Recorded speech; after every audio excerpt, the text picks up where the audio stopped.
Bloodborne has more hidden lore, cut content, and unanswered questions than almost any other game ever made. And this video is going to walk you through 751 facts, stories, and details, covering everything from the streets of Yharnam to the bottom of the Chalice dungeons, across 8 hours of continuous narration. So settle in. I put this video together over several months of research, reading item descriptions, cross-referencing NPC dialogue, digging through cut content databases, and sitting with the community's most obsessive lore discussions. I made one deliberate choice early on. I reordered a lot of facts so that thematically connected pieces land near each other, even when they come from completely different parts of the game. That means some things might feel slightly out of order if you're used to playing linearly, but I think it makes the overall picture much clearer. I also chose to leave out a handful of the most debated topics, not because they aren't interesting, but because presenting them as facts would have been dishonest. What you're getting here is grounded in what the game actually gives us, interpreted carefully, with room left for the parts that will probably never be fully resolved. Before I move forward, I'm counting on you to support my channel by clicking that tiny subscribe button so that we can spread these amazing videos to folks like you around the world. Thank you. Chapter 1: The City of Yharnam and its Ancient Roots. Yharnam is a city built on top of older things. The streets that players walk through at the start of the game are just the surface layer of a place with many layers underneath. And nearly everything wrong with Yharnam in the present traces back to decisions made long before the night of the hunt even begins. The name Yharnam itself appears to come from a queen. Queen Yharnam is a figure who shows up in the Pthumerian lore, and the city seems to have been named in her honor or in memory of her, though the exact historical connection is never made fully explicit. This suggests that Yharnam as a settlement predates even its most famous institution, the Healing Church.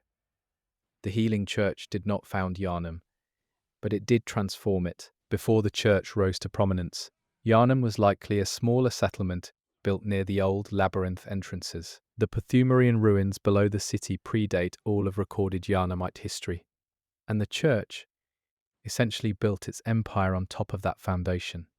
The old Pthumerian civilization is described in lore as a group of old labyrinth watchers who guarded the underground ruins. They were human, or at least mostly human, and they encountered the Great Ones in the depths. That encounter changed everything about who they were and what their society became. The Pthumerians used the blood of Great Ones in their rituals, long before the Healing Church learned to do the same. The item description for Pthumerian Chalice describes the Pthumerians as the first to engage in blood ministration. This makes them the original source of the practice that later became the Healing Church's primary offering. Yharnam sits in a valley, and this geography is probably not accidental. The old labyrinth runs beneath the surrounding land, and the city grew up around the points where that underground world was most accessible. The placement of the Grand Cathedral near the centre of the city suggests the church understood the value of proximity to what lay below. The architecture of Yharnam's upper city district shows influence from multiple eras. The Victorian-style stonework that players most associate with the game is a relatively recent layer. Older structures, particularly those near the cathedral ward and beneath it, show different construction methods, suggesting they were built much earlier and later incorporated into the expanding city. The lamp posts and cobblestone streets of Central Yharnam suggest a city that was, at one point, quite prosperous. The infrastructure required to build and maintain that kind of urban environment implies a functioning economy, trade networks, and a population large enough to support them. By the night of the hunt, almost all of that is gone. The workshop, where hunters are trained and equipped, predates the Healing Church's full consolidation of power. The old hunters like Gehrman operated in a different Yharnam, one where the church was still growing rather than dominant. This implies that the city went through a period of institutional competition before the church fully won out. The hunter's dream and the workshop it contains appear to be a copy of the real workshop, preserved by a moon presence. This suggests that the original workshop had enough significance to be worth preserving.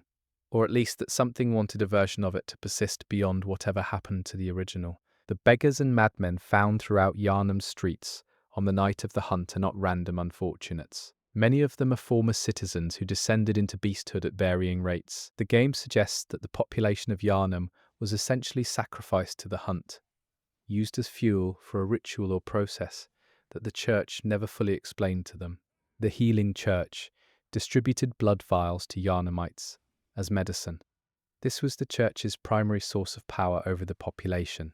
Citizens became dependent on blood administration for everything from healing injuries to managing illness. And that dependency is what made them so vulnerable when the blood began turning them into beasts. The Osefka's clinic at the edge of Yharnam is one of the few places where healing was offered outside the church's direct control, or so it appears. The real Yosefka seems to have been a genuine healer. Her clinic was established as a place where outsiders could receive treatment. The fact that the church tolerated it at all suggests it served some function for them as well. The foreign hunter, meaning the player character, arrives in Yharnam specifically seeking blood ministration. This is the framing device that gets the player into the city, but it also reflects a real aspect of Yharnam's economy. The city attracted outsiders precisely because its healing blood was famous far beyond its borders. The Odin Chapel, near the cathedral ward, is one of the few places in the city where citizens can shelter during the hunt. Its role as a refuge is interesting, because Eden, the formless Great One it seems to be dedicated to, is one of the few Great Ones who exists without a physical form. The chapel's comparative safety may or may not be coincidental. Gilbert, the coughing man in the window near Central Yharnam's entrance, is one of the few Yharnamites the player meets who seems completely aware of what is happening and is simply waiting for death. He came from the outside world seeking a cure, much like the player, but arrived too late or too sick to benefit. He represents the most straightforward version of what Yharnam's promise actually delivers. The mob of hunters that attacks the player in Central Yharnam at the start of the game is made up of ordinary citizens. These are the Yharnamite hunters, the local population that participates in the hunt. They carry torches, pitchforks and blunderbusses. They are terrified, and they are doing what they believe is necessary, which is eliminating anything that might be a beast. The tension between the citizen hunters and the professional hunters employed by the church reflects a deeper social division in Yharnam. The citizen hunters are protecting their neighborhoods. The church hunters are pursuing a larger agenda. These two groups are nominally on the same side, but they operate with very different levels of information about what the hunt actually is. The presence of young girls' voices throughout Yharnam, whispering warnings to the player, suggests that children have some special sensitivity to what is happening. The law suggests that children can perceive things adults cannot, possibly because they have not yet been conditioned by years of blood ministration to filter out certain truths. The Shadows of Yharnam, as a boss encounter, suggests that certain Yharnamites were chosen or transformed specifically to serve as guardians. The three-figure group uses a mix of arcane, poison and blade techniques. They seem to be protecting something, and their presence in an area connected to the path toward Canehurst suggests their loyalty may be to a lineage rather than the church. The abandoned houses and boarded windows throughout Yharnam tell a story on their own. The city did not fall apart all at once. People boarded up their houses, barricaded their doors, and tried to wait it out. Some of them waited too long. The signs of a population trying to survive an unfolding catastrophe are everywhere in the environment. Coffins are visible throughout the streets of Yharnam, sometimes stacked against walls. Whether these are failed attempts to bury the dead before everything went wrong, or whether they were being prepared for anticipated deaths, is not entirely clear. Either reading is consistent with a city that knew something bad was coming and tried to prepare for it. The Healing Church workshop, found in the cathedral ward, shows signs of having been deliberately abandoned rather than overrun. Equipment is still present. The implication is that at some point, the church shifted its operations elsewhere and left this facility behind. This may correspond to a shift in the church's priorities or methods. The Great Bridge in Central Yharnam, where the cleric beast drops down, is one of the most iconic locations in the game. The bridge connects two parts of the city and suggests that Yharnam once had enough regular traffic to require that kind of infrastructure. By the night of the hunt, that bridge is a battleground. The cleric beast itself is a transformed church cleric. The fact that a cleric, a person of significant religious standing in Yharnam, was among the first enemies encountered suggests that the corruption was not contained to the lower classes. The church's own servants were subject to the same process as everyone else. The Hunter's Nightmare, accessible later in the game, contains a version of Yharnam that suggests the city has been through catastrophic hunts before. The presence of hunters trapped in the nightmare, reliving their failures, implies that the current night is not the first time things have gone this badly. The Gascoigne fight in the graveyard area has a detail that is easy to miss. His wife and daughters are nearby. His wife can be found dead on a rooftop. His daughters are hidden in a building, one of them eventually coming to the player for help finding her missing mother. The family story embedded in that encounter is one of the game's most grounded tragedies. Father Gascoigne's music box plays a lullaby his wife used to calm him when the hunt consumed him. The fact that even this no longer works by the time the player encounters him suggests that he had already gone too far before the fight begins. The lullaby is not just a gameplay mechanic, it is the last vestige of a man trying to stay human. The gate to the Forbidden Woods is deliberately sealed. Yharnamites do not go into those woods, and the implication is that the church does not want them to. Whatever is in the Forbidden Woods, the church prefers the population of Yharnam to remain ignorant of it. The villages found in those woods suggest an older, separate community with its own relationship to the blood. The village in the Forbidden Woods is inhabited by people in an advanced state of transformation. The snake men found there suggest a different kind of corruption than the beasthood seen in the city. This may indicate that the Forbidden Woods community was using a different kind of blood or a different method, and that it led to a different result. The presence of snake cluster enemies in the same area suggests a kind of hive transformation, where individual identities are subsumed into a collective form. This is thematically connected to the idea of losing oneself, which is one of Bloodborne's central concerns, but taken in a direction that is distinct from the beast corruption. The lecture building, which appears between areas in the later game, is a disorienting location that seems to float between normal space and the nightmare. Its presence suggests that the choir, the upper echelon of the healing church, was conducting research in a space that was already partly removed from the physical world. The students found in the lecture building are in various states of transformation. Some have become slug-like creatures. Others seem frozen in postures, suggesting they were in the middle of studying when something happened.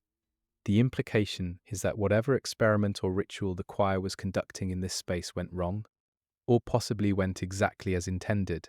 The research hall, connected to the lecture building, shows the choir's most ambitious and most horrifying work. The patients. They were subjected to procedures intended to expand their minds and potentially allow them to perceive the higher plane where great ones exist. The results are nightmarish. Adeline, a patient in the research hall, is one of the few characters who seems to have made some kind of peace with what was done to her. She asks the player for brain fluid, and when given enough of it, she transcends. Whether this is a good ending for her or simply a different kind of tragedy is left deliberately unclear. The Living Failures boss encounter takes place in a rooftop garden area connected to the research hall. The enemies there are patients who partially transformed but could not complete the process. They wield arcane attacks, suggesting the transformation did grant them some of the perception the choir was after, just not in a stable or controlled form. Lady Maria of the Astral Clock Tower is perhaps the most important character in the DLC after Gehrman. She was one of the hunters who participated in the fishing hamlet massacre, an event that seems to have driven her to seal herself away and stop hunting entirely. Her guilt is embedded in her environment and in the fight itself. The Astral Clock Tower she locks herself in appears to be a place of self-imposed exile. The clockwork mechanisms suggest a preoccupation with time, possibly reflecting a mind trapped in a moment it cannot move past. Maria fighting with her own blood, literally opening her veins to power her attacks, suggests that her self-destruction is intentional. The fishing hamlet at the end of the DLC is the origin point of much of the choir's research. The villagers there had a relationship with a specific Great One, Kos, and her child. What was done to those villagers and to the orphan of Kos by hunters like Maria and Gehrman is described in the game as a massacre. There is no softening of that word. The orphan of Kos, as a boss, is essentially a newborn creature who has just emerged from its dead mother and immediately begins fighting. The tragedy of that encounter is one of the most effective pieces of environmental storytelling in the game. The boss's screams, its use of a placental weapon, and the beach setting create something genuinely affecting. The curse placed on hunters, the thing that creates the hunter's nightmare, is described as the wrath of Kos. This suggests that whatever Great One connection Kos had was strong enough to generate a curse that has lasted for what appears to be a very long time. The hunters trapped in the nightmare are still paying for what was done at the fishing hamlet. Gehrman's role in the fishing hamlet massacre is implied rather than stated directly. He was the first hunter. He was there. The guilt that seems to define his existence in the hunter's dream may have roots in that event even more than in whatever happened with Lady Maria, which is itself a layer of tragedy on top of the hamlet. The hunter's mark, the symbol that defines those who enter the hunt, is connected to the old bloodletting rituals of the healing church. The act of hunting is itself a kind of blood ritual, and the hunters who perform it are changed by it over time. The mark is not just a symbol. It is a biological or metaphysical imprint left by repeated exposure to the hunt. Yharnam's bells are a recurring presence throughout the game, both as environmental sound and as an in-game mechanic. The Executioner Altar area rings a bell that seems to signal something to the city's beasts. The Chime Maidens in the Chalice dungeons use bells to summon enemies. Bells in Bloodborne consistently signal the boundary between states, between waking and dreaming, between human and beast. The final image of Yharnam, visible from the hunter's dream at the end of the game, suggests a city that will carry on in some form regardless of what the player does. The dawn breaks, the hunt ends, but Yharnam is still there, and whatever is beneath it is still there, and the cycle that produced the events of the game is almost certainly still intact.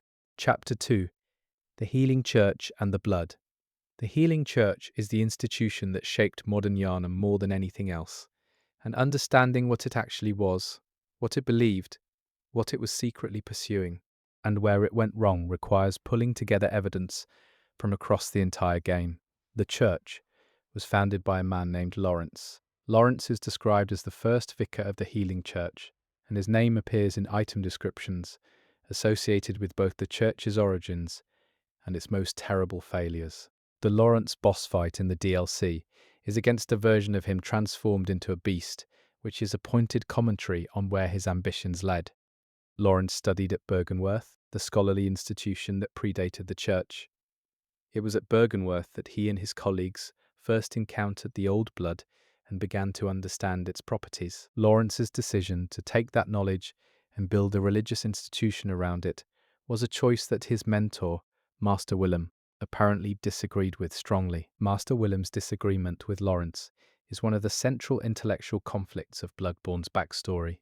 Willem believed that evolution of the mind was the path forward, that eyes, the capacity for perception and understanding, were the goal. Lawrence believed that the blood itself was the answer. Both were partially right, and both were catastrophically wrong. The Healing Church's genius was in framing blood ministration as medicine and the hunt as service. By positioning itself as a healthcare institution, the church gained access to the entire population of Yharnam. Everyone got sick. Everyone needed treatment. The church provided that treatment, and in doing so made itself indispensable. The blood used in healing was not ordinary blood. Item descriptions point to it being derived from the old blood found in the Chalice dungeons, which in turn is connected to the Great Ones. The church essentially discovered a magical substance, learned to harvest and distribute it, and built its entire power structure on that supply chain. The choir, the upper echelon of the church, knew things the regular clergy did not. The choir had access to research that would have horrified ordinary Yharnamites. They were actively trying to contact and commune with great ones, a goal so far beyond simple healing as to represent a completely different institution operating under a religious cover. The executioners were an independent faction within or adjacent to the church. Led by Alfred's idol, Logarius, they pursued a different agenda, containing the Cainhurst bloodline and preventing what they saw as a corrupt form of blood access from spreading. The fact that the church had its own internal factions working against each other suggests an institution that had long since lost any unified direction. Alfred himself is one of the game's more tragic characters. He is a true believer who eventually acts on his faith in a way that destroys the very thing his master died to contain. His execution of Queen Annalise, which can be triggered by the player, is performed with genuine religious conviction. He thinks he is doing the right thing. He is also destroying something ancient and possibly important. The blood of Adeline, available through the Research Hall questline, is described as belonging to a patient of the choir's experiments. The fact that this blood has arcane properties points to the choir successfully creating something new through their procedures, even if the process was morally horrifying. The end product worked in a specific sense. The Cainhurst vial bloods represent an alternative blood lineage. Their blood was apparently derived from a different source, possibly a great one encountered outside the Yharnam law, and it produced different results. The church viewed them as corrupt or heretical, but from a purely pragmatic standpoint, their blood had its own properties and its own users. Queen Annalise of Cainhurst has been alive for a very long time. The state of Cainhurst Castle, frozen and dead and covered in the aftermath of some violent event, suggests that the executioners came for her court and destroyed it. She survived because she is essentially unkillable in her current state. She sits on her throne in an empty castle, drinking blood, waiting. The Cainhurst summons item, which allows access to the castle, was apparently delivered by a body found on the road from Yharnam. This suggests that at some point, someone from Cainhurst was trying to make contact with the outside world, possibly looking for hunters who might serve a different cause than the church's. The Blood Rapture rune, associated with vile blood hunters, restores health on visceral attacks. Mechanically, this encourages aggressive play, but lore-wise, it suggests that the Cainhurst blood relationship to hunting was fundamentally different from the church's approach. The vile bloods fed on combat in a literal sense, that the church hunters did not. The healing church's white ceremonial robes are found throughout Cathedral Ward and the areas connected to it. The choice of white suggests purity, cleanliness, medicine. It is a carefully constructed image. The reality of what those robes' wearers were doing in the research hall is as far from that image as possible. Gehrman was the church's first hunter, but he seems to have operated with more independence than later hunters. The tools and weapons he used, preserved in the hunter's dream, suggest a time when hunting was more about craft and less about doctrine. The shift from Gehrman's old workshop approach to the church's more regimented hunter system seems to have happened gradually as the church consolidated power. The powder kegs were a splinter group of hunters who embraced trick weapons and explosive devices that the mainstream church hunters viewed with disdain. The Ludwig's rifle, one of the most powerful ranged weapons in the game, was apparently considered too unwieldy and impractical by the establishment. The powder kegs built it anyway. Ludwig, the Holy Blade, was one of the church's most celebrated hunters. The first of the church hunters, as opposed to the old hunters trained by Gehrman. His transformation into the beast encountered in the DLC, a massive horse-like creature of enormous size, suggests that the church's most heroic figures were just as vulnerable to corruption as anyone else. The moment Ludwig regains his humanity at the end of his boss fight, recognizing the moonlight and his sword, is one of the most moving scenes in the game. He asks if the player is a hunter of the church, and there is something in the way that question is framed that suggests he is hoping the answer connects him to something good. Whether it does or not, depends on the player's perspective. The church's healing workshop, as opposed to the old hunter's workshop, suggests the church made a deliberate effort to bring hunter training and equipment under its institutional umbrella. By controlling who became a hunter and how they were equipped, the church controlled who had access to violence in Yharnam. Bloodstone shards, used to upgrade weapons, are described as being found in the bodies of Yharnamites who have been exposed to blood. The implication is that prolonged exposure to the healing blood caused physical changes that left crystalline structures in the body.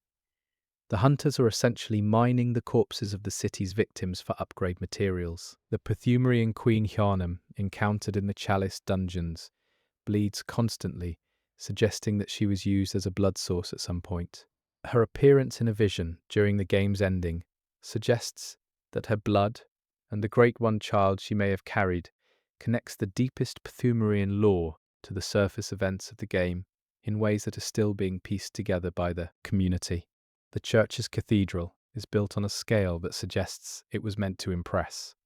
The enormous architecture of Cathedral Ward, the huge doors, the elevated position, the statues, all of it is designed to convey institutional authority and permanence. On the night of the hunt, all of that imposing architecture serves mainly as backdrop for horror. The altar in the Grand Cathedral, where the player fights Vicar Amelia, is decorated with imagery related to the Great Ones and the hunt. The fact that a vicar, the highest clergy title below whatever the unseen head of the church might be, transformed in this sacred space and was left there, suggests the church was no longer maintaining even the appearance of control. Vicar Amelia's prayer before the fight, which she performs even as she transforms, is a small detail that says a lot about who she was. Whatever the blood did to her body, whatever the transformation took from her mind, she was still, in some part of herself, a religious figure, saying a prayer. The game does not editorialize about whether that is beautiful or terrible. The gold pendant dropped by Amelia is described as related to her background before she became a vicar. She was not always clergy. She was a person who joined the church and rose to its highest ranks. Whatever she did before becoming Vicar Amelia is unknown, but the game preserves the fact that she had a before. The choir's lenses, the augur of Ebrietas, the A Call Beyond spell, and similar arcane tools all suggest the choir was trying to replicate the perceptual tools of the Great Ones. The idea of casting a shard of a Great One's power as a weapon is not just a gameplay mechanic, it is the logical endpoint of a research program aimed at accessing higher plane abilities. Ebrietas herself, the Great One found in the choir's research area, appears to have been left behind or abandoned by other Great Ones. The item description for one of her associated items describes her as a Great One that was left behind. The church found her and built their most advanced research around her, essentially reverse engineering contact with the cosmos, using a cosmic castaway. The Eye rune, particularly its more advanced versions, is associated with the choir and with perception. Eyes appear throughout Bloodborne as a symbol of enlightenment, insight, and danger. The idea that seeing too much is what breaks people is woven into almost every aspect of the church's upper levels.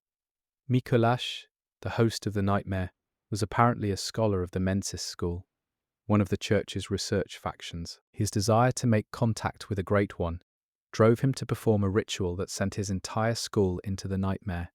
He is now trapped there, forever running, forever screaming, forever trying to reach something he cannot quite grasp. The School of Mensis, the research group that Mikolash led, was distinct from the choir, but similarly obsessed with contact. Their approach involved using a massive brain, now visible in Yharnam, to amplify or mediate their contact attempts. The brain in the wall, connected to Murgo's wet nurse's area, is one of the more disturbing architectural details in a game full of them. The ritual that sent the School of Mensis into the Nightmare also drew the attention of Murgo, a Great One infant, whose presence in the Nightmare is tied to the living brain and to the Nightmare version of Yharnam. Killing Murgo's wet nurse causes Murgo to fall silent, which the game treats as a significant event, though what exactly dying means for a Great One infant is not explained. Chapter 3. The Great Ones and the Cosmos. If the Healing Church is Bloodborne's most visible institution, the Great Ones are its true subject matter. Every horror, every transformation, every act of violence in the game traces back, at some level, to the presence and influence of beings from a higher plane of existence. The Great Ones are not gods exactly, though the game sometimes uses that framework. They are beings of a different order, existing on a plane where the rules are different, where perception works differently, and where power operates in ways humans can barely access. The Healing Church try to treat them as gods and harvest their power, which is one way to think about what went wrong. The term Great One appears throughout item descriptions and NPC dialogue, but the game never provides a complete taxonomy. How many Great Ones are there? What is their society like? Do they have one? These questions are left open deliberately, and the community has been arguing about them since the game launched. Odon is the most abstract of the named Great Ones. Odon has no form. Odon is described as existing as sound, as voice. The chapel, dedicated to Eden, in the Cathedral Ward area, is a place where people go to hide, and there is a theory in the community that Eden's formlessness is what makes the space comparatively safe. If Odon is everywhere and nowhere, perhaps there is nothing to fear in a room dedicated to that name. The Moon Presence is the entity most directly connected to the main game's narrative. It appears in the bad ending as the final boss. It is connected to the hunt and to the hunter's dream, suggesting it has been steering events in Yharnam towards some goal. What that goal is exactly depends on which reading of the ending you find most convincing. One possible reading suggests the Moon Presence wanted a surrogate, a being capable of containing a Great One's essence in a way that full Great Ones apparently cannot achieve on their own. The Great Ones, according to the law, have lost their children and seek to create new ones, often by forming connections with humans who can carry that kind of presence. The player character's transformation in the true ending, becoming an infant Great One, points toward this reading being at least partially correct. Something about the process of hunting, of absorbing insight and confronting cosmic horror repeatedly, prepared the player's character to become something more than human. Whether that is a good thing is entirely a matter of perspective. Rom, the vacuous spider, is one of the stranger Great Ones. Rom maintains a veil over reality, apparently hiding the blood moon and the true state of Yharnam from ordinary perception. Why Rom does this, and who or what set Rom to this task, is not explained. When the player kills Rom, the blood moon appears, and the game's world shifts into a more openly nightmarish state. The blood moon that appears after Rom's death is not a new thing. It was there before. Rom was simply hiding it. This suggests that the horror of Yharnam's situation was present long before the player arrived, concealed from the population by a Great One whose function was to maintain that concealment. Ebrietas was mentioned earlier in the context of the choir's research, but her lore goes deeper than that. She is described as having had a relationship with humanity's old past, possibly going back to the Pthumerian era. The theory that she is in some way linked to the old blood used by the Pthumerians would make her one of the oldest continuous presences in Bloodborne's history. The Celestial Emissaries. Small blue humanoid creatures found throughout the later areas, maybe lesser Great Ones or beings transformed to resemble them. Their passive behavior until attacked, combined with the fact that one of them grows into a boss form, suggests a hierarchy even among these beings. Murgo is an infant Great One whose crying fills the highest levels of the game. The Wet Nurse, a massive creature of blades and shadow, protects Murgo from harm. The tragedy of Murgo, if it is a tragedy, is that this infant seems unable to stop crying and unable to move forward in any direction. Whether Murgo's silencing at the end is a mercy depends on what you believe death means to something like Murgo.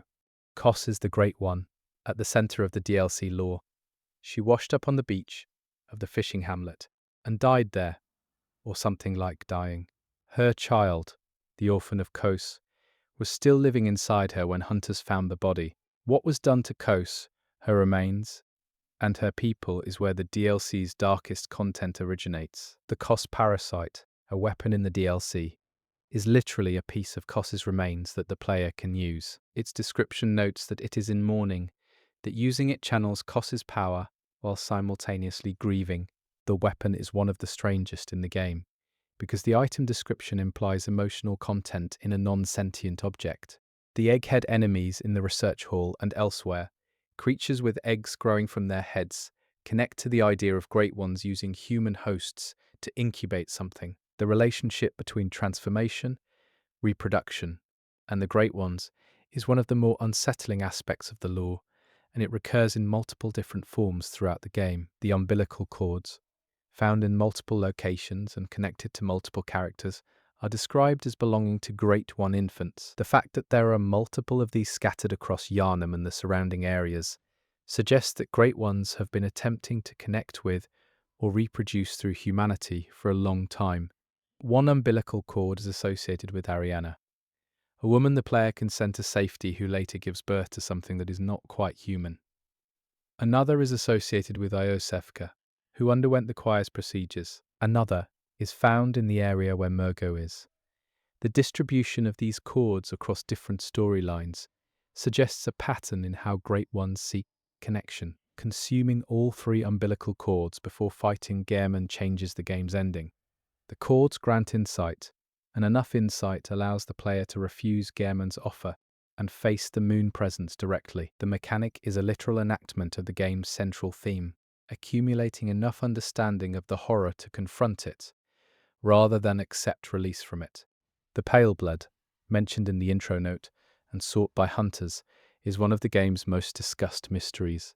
The note says, "To seek pale blood to transcend the hunt." Some interpretations suggest pale blood is the player character. Others suggest it refers to a quality of blood, possibly the blue blood of a Great One. The game never definitively resolves this. The bloodletting beast in the Chalice dungeons is one of the more physically imposing Great One adjacent creatures. Its body is wrapped in surgical bandages, and it has been operated on extensively. Whether this is something the Pruthumrians did to it, or something that happened more recently, is unclear, but the presence of surgical intervention suggests someone was trying to study or contain it. The amygdalae, the enormous crab-like creatures visible throughout the cathedral ward and other areas, are one of the game's most visually striking presences. They are there from the start of the game, but can only be seen clearly once the player has enough insight. The lore connection to the choir's obsession with eyes and perception, that gaining insight lets you see what was always there, is one of Bloodborne's most elegant thematic devices. Chapter 4: The Hunters and the Hunt. Hunting in Bloodborne is not a clean, heroic activity.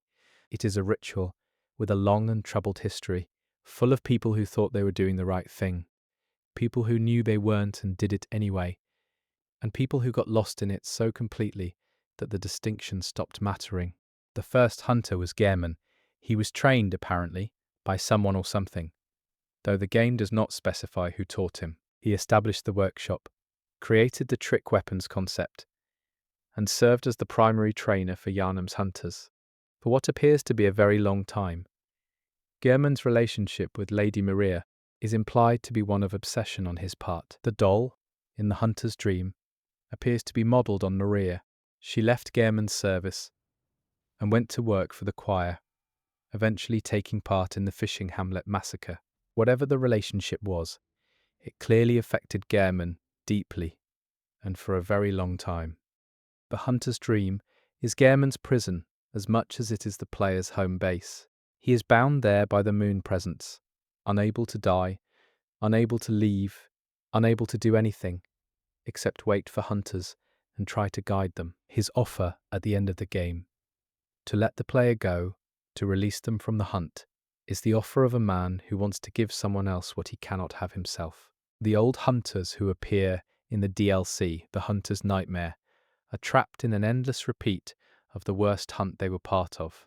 They are still hunting, still killing, unable to stop. The nightmare is both punishment and mirror, a reflection of what hunting actually was, stripped of any redemptive framing.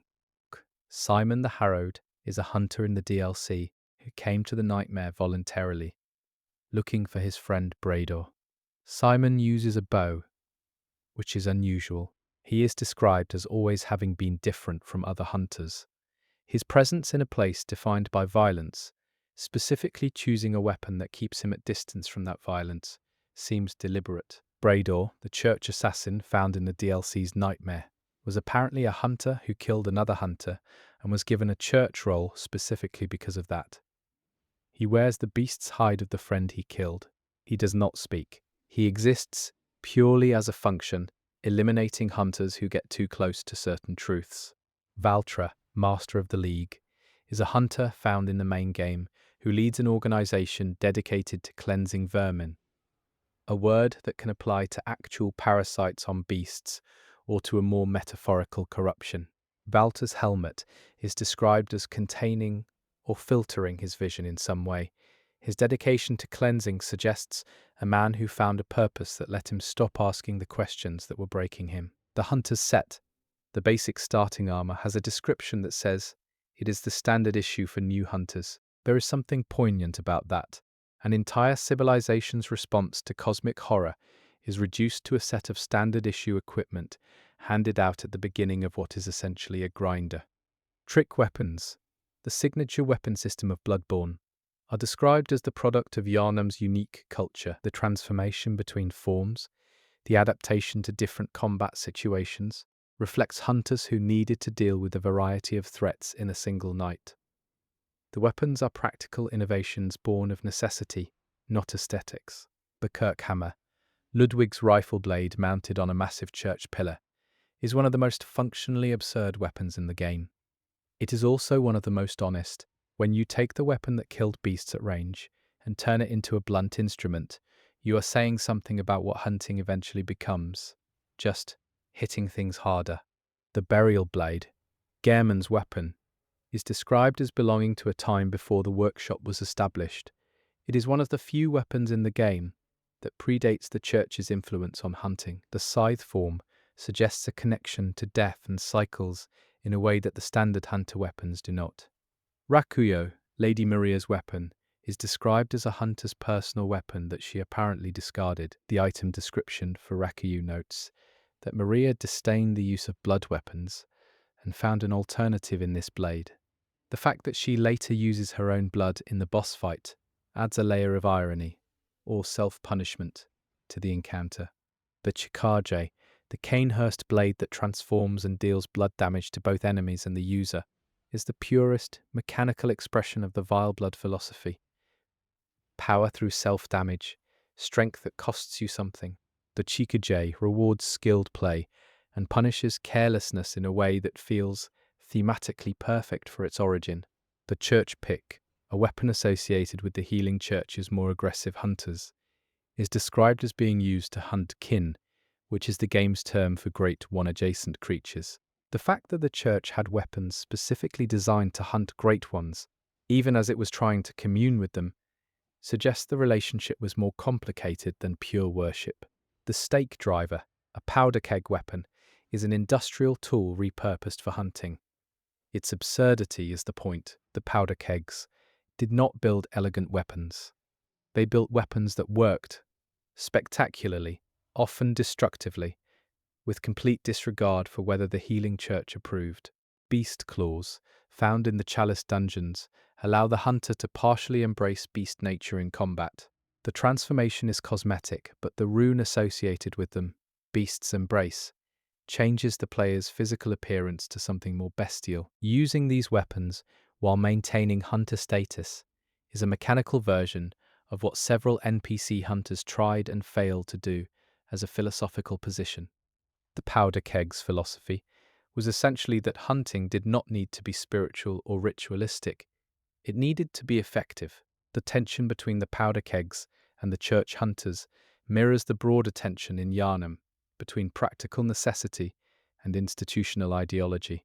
Hunters who use the rune workshop tool can inscribe runes onto their minds, which in the game represents equipping passive abilities. The concept of carving meaning into consciousness is a recurring one in Bloodborne, and connects to the idea that the hunt changes who you are, not just physically but mentally, at the level of how you process and store experience.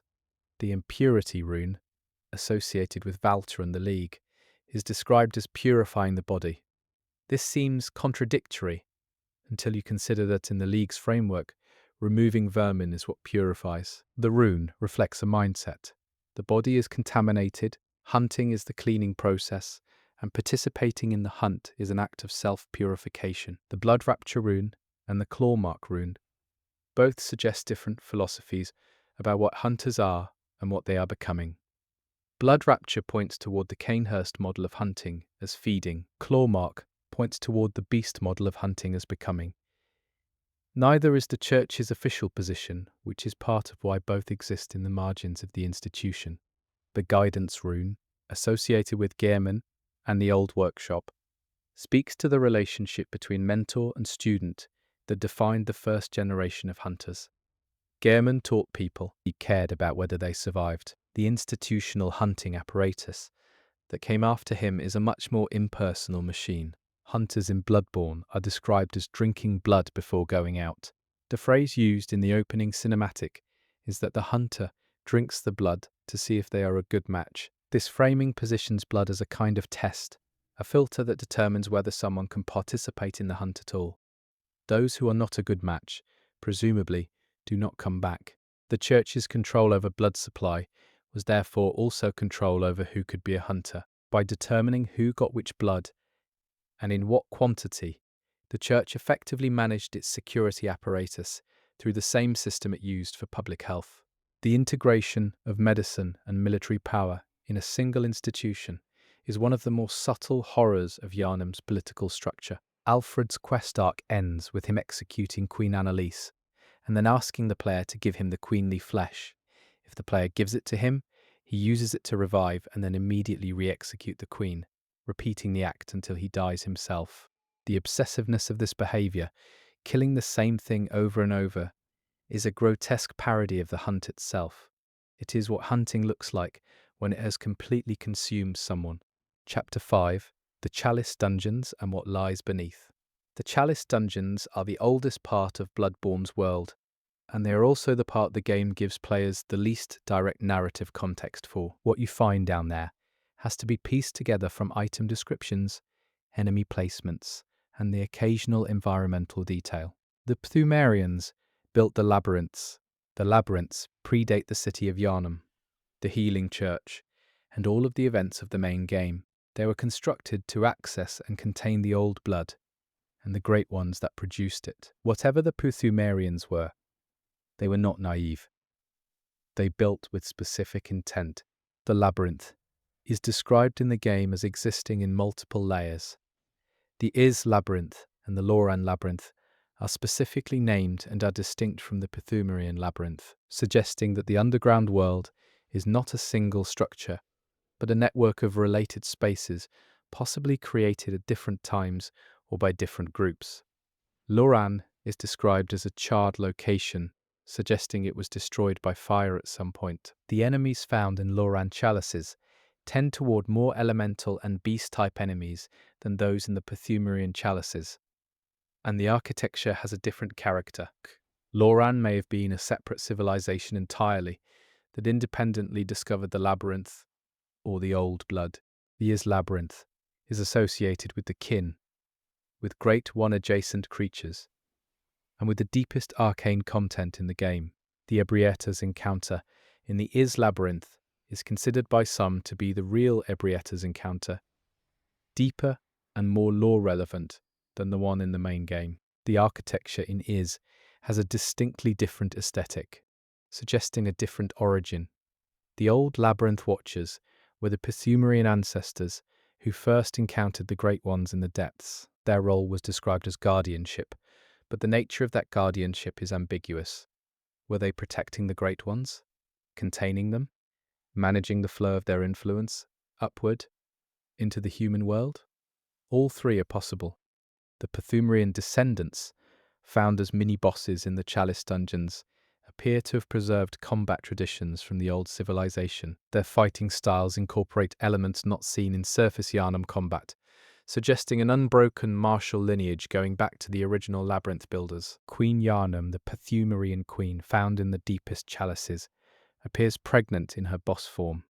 She bleeds throughout the fight. A later vision sequence in the main game shows her holding something or being shown something in a moment connected to the game's ending imagery. Whether she is an ancestor of the Healing Church's bloodlines, a source of the original blood, or something else is one of the game's most persistent open questions. The Chalice Dungeon enemies that appear to be women covered in white dresses and hair, the undead giants, and the various other unique enemy types suggest that the labyrinths were populated by a specific civilization with its own culture, not just generic enemies placed for gameplay variety. The ritual blood and ritual materials required to open chalices are described in ways that suggest the creation of these dungeons was always intended as a controlled process. You need specific materials gathered from specific places to open specific depths. This is not random. The Pthumerians built a system with rules, the sinister versions of chalice dungeons. The ones that allow invasions from other players are associated with specific curses and a darker tone than the regular versions. The lore implication is that certain rituals were more dangerous or more forbidden than others, and the sinister chalices represent those deeper, more transgressive ceremonies. The watchdog of the Old Lords, a recurring boss in the chalice dungeons, is a massive flaming beast that appears as a guardian of specific chambers. The Old Lords, referenced in its name, are not further explained, but the implication is that the labyrinths contain political structures, lords, and leadership, not just great ones and their servants. The bloodletting beast in the chalice dungeons, as mentioned earlier, has been surgically modified. The surgical bandages and the exposed flesh and bone of its torso suggest that someone, presumably the Pthumerians or their descendants, was performing medical or research procedures on it. What they were trying to learn from it is not specified. The head version of the bloodletting beast, encountered in a specific depth, is significantly more dangerous and behaves differently from the headless version. The fact that both versions exist as separate bosses suggests the game is making a point about the relationship between intelligence and danger, that removing the head made it more manageable, but not less powerful in a raw sense. The Keeper of the Old Lords is a female Pthumerian figure who uses fire magic. Her presence suggests that not all of the labyrinth's guardians were beasts or monsters. Some were humans, or near humans, with access to arcane power derived from their Great One connections. The Keeper represents the possibility of what humans could become by staying close to the Great Ones without necessarily losing their form. The Garden of Eyes enemies, found in later chalice dungeons and in the research hall, are one of the more viscerally unsettling enemy types. Their transformation, in which the face splits to reveal multiple eyes growing where the nose and forehead were, literalizes the idea of gaining too much sight. The eyes are real, but no one who has them could be called better off. The Celestial Centipede, found in the Chalice dungeons, is one of the smallest Great One adjacent bosses, and one of the most alien. It does not fight like an animal or a warrior. It writhes and screams and emits something. Its presence in the deep dungeons without any contextual explanation makes it feel like something found rather than placed. The amygdala in the Chalice dungeons is far more aggressive than the surface ones.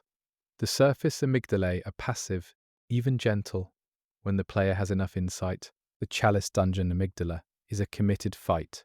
Whether this represents a different relationship between depth and Great One behavior, or simply a gameplay adjustment, is open to interpretation. The root chalice dungeons, which generate randomly, are described as being made from the roots of chalices, rather than the chalices themselves. They are less controlled, less structured, and contain configurations that the intended ritual process would not produce. This suggests that the random generation is actually a piece of lore. You are exploring an unintended space. The materials found in the chalice dungeons, including lost and uncanny versions of weapons, suggest that the dungeons contain alternative or corrupted versions of weapons found on the surface. The implication is that the labyrinth preserves older forms of things that were later refined. The original versions of weapons, down in the dark, waiting to be found. The fetid and rotted offerings that can be used when creating chalice dungeons add curse effects to the environment and increase enemy difficulty while also improving reward quality. The game frames these as more dangerous ritual conditions. The lore implication is that the riskier rituals were not forbidden by the Pthumerians, just more dangerous, and that the trade-off of greater risk for greater reward was built into the system intentionally. The vermin that Valter and the League hunt can be found in the Chalice dungeons as well. The distribution of these parasitic creatures across surface Yharnam and the deep labyrinths suggests they are connected to the old blood in a way that has persisted across both the surface civilization and the underground one. The Bloodborne community has spent years mapping the layouts and contents of procedurally generated Chalice dungeons, looking for patterns, unusual enemy placements, and hidden lore details. The effort put into this by players mirrors, in a strange way, the effort the Pthumerians put into building the things in the first place.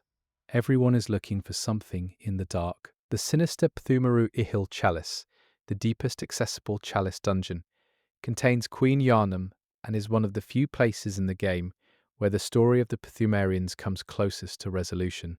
Even here, the encounter raises more questions than it answers.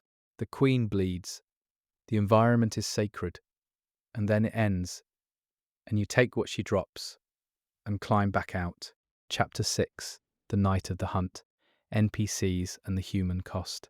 Beyond the lore of institutions and cosmic entities, Bloodborne is a game about people, specific people who lived in Yharnam, made choices, loved things, feared things, and died, or worse. The NPCs are the game's emotional core, and their stories, as fragmented as they are worth sitting with. Eileen the Crow is one of the most fully realized characters in the game. She is an elderly hunter who has dedicated herself to hunting other hunters, specifically those who have lost themselves to the hunt. She operates on a moral code that is simple on the surface. Hunters who become beasts need to be put down, but is made complicated by her obvious pain at having to do it. Eileen's quest line can end with her dying in the Grand Cathedral if the player is not fast enough to intervene. If she survives, she gives the player the Hunter of Hunters badge, essentially inducting them into her purpose. The fact that her final gift is a role rather than an item says something about what she values. She is not giving you a thing, she is giving you a responsibility. Jura, the old hunter, on top of old Yharnam, has made a decision that puts him at odds with the entire hunting culture. He protects beasts. He sits on a Gatling gun above a district full of fire and monsters, and he shoots anyone who comes in to hunt them. His logic, that the beasts were once human and that hunting them is not heroic, is one of the game's most direct challenges to the player's own activity. The conversation with Jura, if the player approaches without triggering his aggression, is one of the most thoughtful exchanges in the game. He does not beg or plead. He states his position and then measures you by how you respond. He is measuring you against a standard that the game itself seems to endorse, even as it puts you on the other side of his gun. Patches the Spider, in his fully transformed state in Byrgenwerth, is a sad figure. He is recognizable as the same character type from other From Software games: the trickster, the coward, the survivor. In Bloodborne, that type meets the game's central horror, and the result is something that has lost the ability to fully participate in either human society or beast society. Patches ended up in between. The plain doll, the figure in the hunter's dream, does not have a quest line. She does not give missions or die or change. She stands in the garden, and she smiles and she speaks in a way that is neither falsely cheerful nor obviously sad. Her description says she was created to care for hunters, and she does that, simply and without complaint, for an eternity that she is fully aware of. The doll's description of her own feelings, when the player interacts with her repeatedly, goes from simple happiness to something that sounds like genuine emotion. Whether this is real or programmed is never resolved. The game does not make it easy to dismiss her as just a doll. It also does not definitively confirm she is anything more.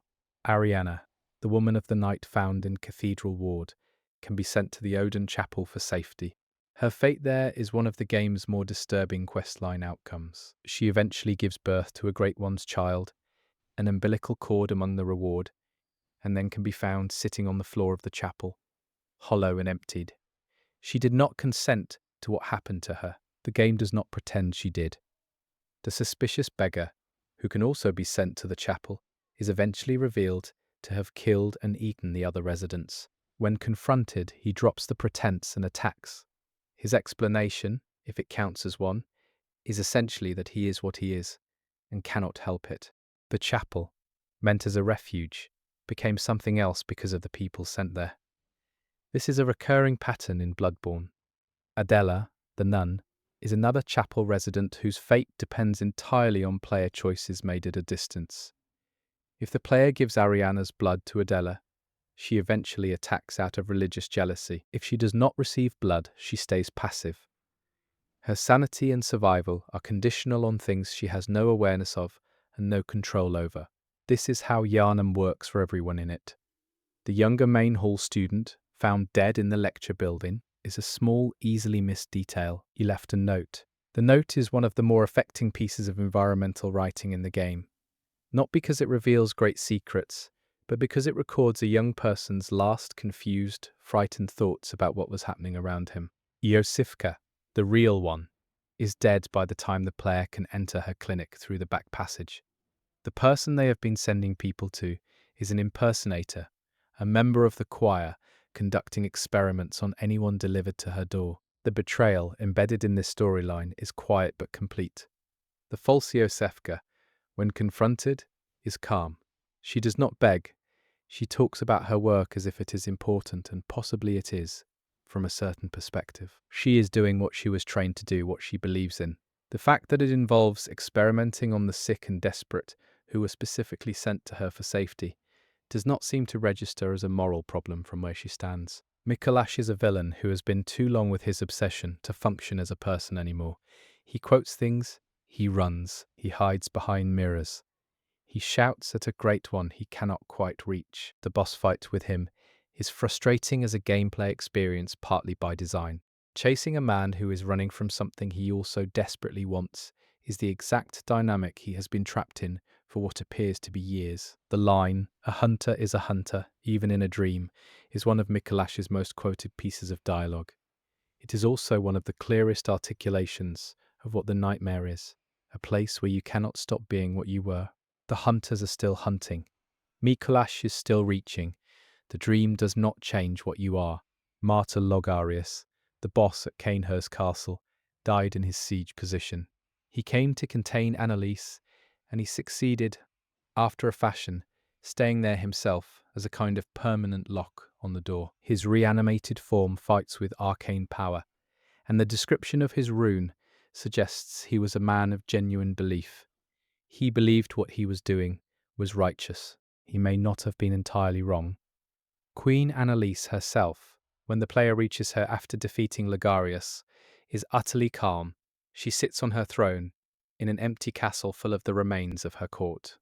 She offers the player a covenant. She is practical in the way that only very old things can be. She has been here for a long time. She will be here for longer. You are an interesting development, but not, ultimately, a surprise. Gehrman's appearance changes subtly over the course of the game. In the early going, he is seated, seemingly frail, tending the garden of the hunter's dream with a tension that suggests he finds it calming. By the final confrontation, he stands fully upright. Something about the approaching end of the night brings him back to himself, or brings back the hunter he used to be. The moon presence, the entity that emerges after Gehrman's defeat if the player has consumed the umbilical cords, is described in various lore interpretations as the being that bound Gehrman to the dream in the first place. If this is correct, then Gehrman's situation is not simply that he volunteered or was tricked. He has been serving for a very long time, something he may or may not have fully understood when he agreed to it. The three endings of the game present three different philosophical positions. Accepting Gehrman's release means accepting the cycle. The hunt ends, you wake, someone else will come next time. Killing Gehrman and taking his place means accepting the prison in exchange for control. Becoming a great one means transcending the whole system, which may be evolution, may be loss, and may be both. Chapter 7, Insight, Madness, and the Philosophy of Seeing.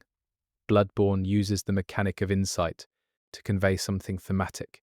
The more you know about what is really happening, the more dangerous your situation becomes, and the less protection normal human ignorance provides. This chapter goes through the implications of that system and the law it connects to.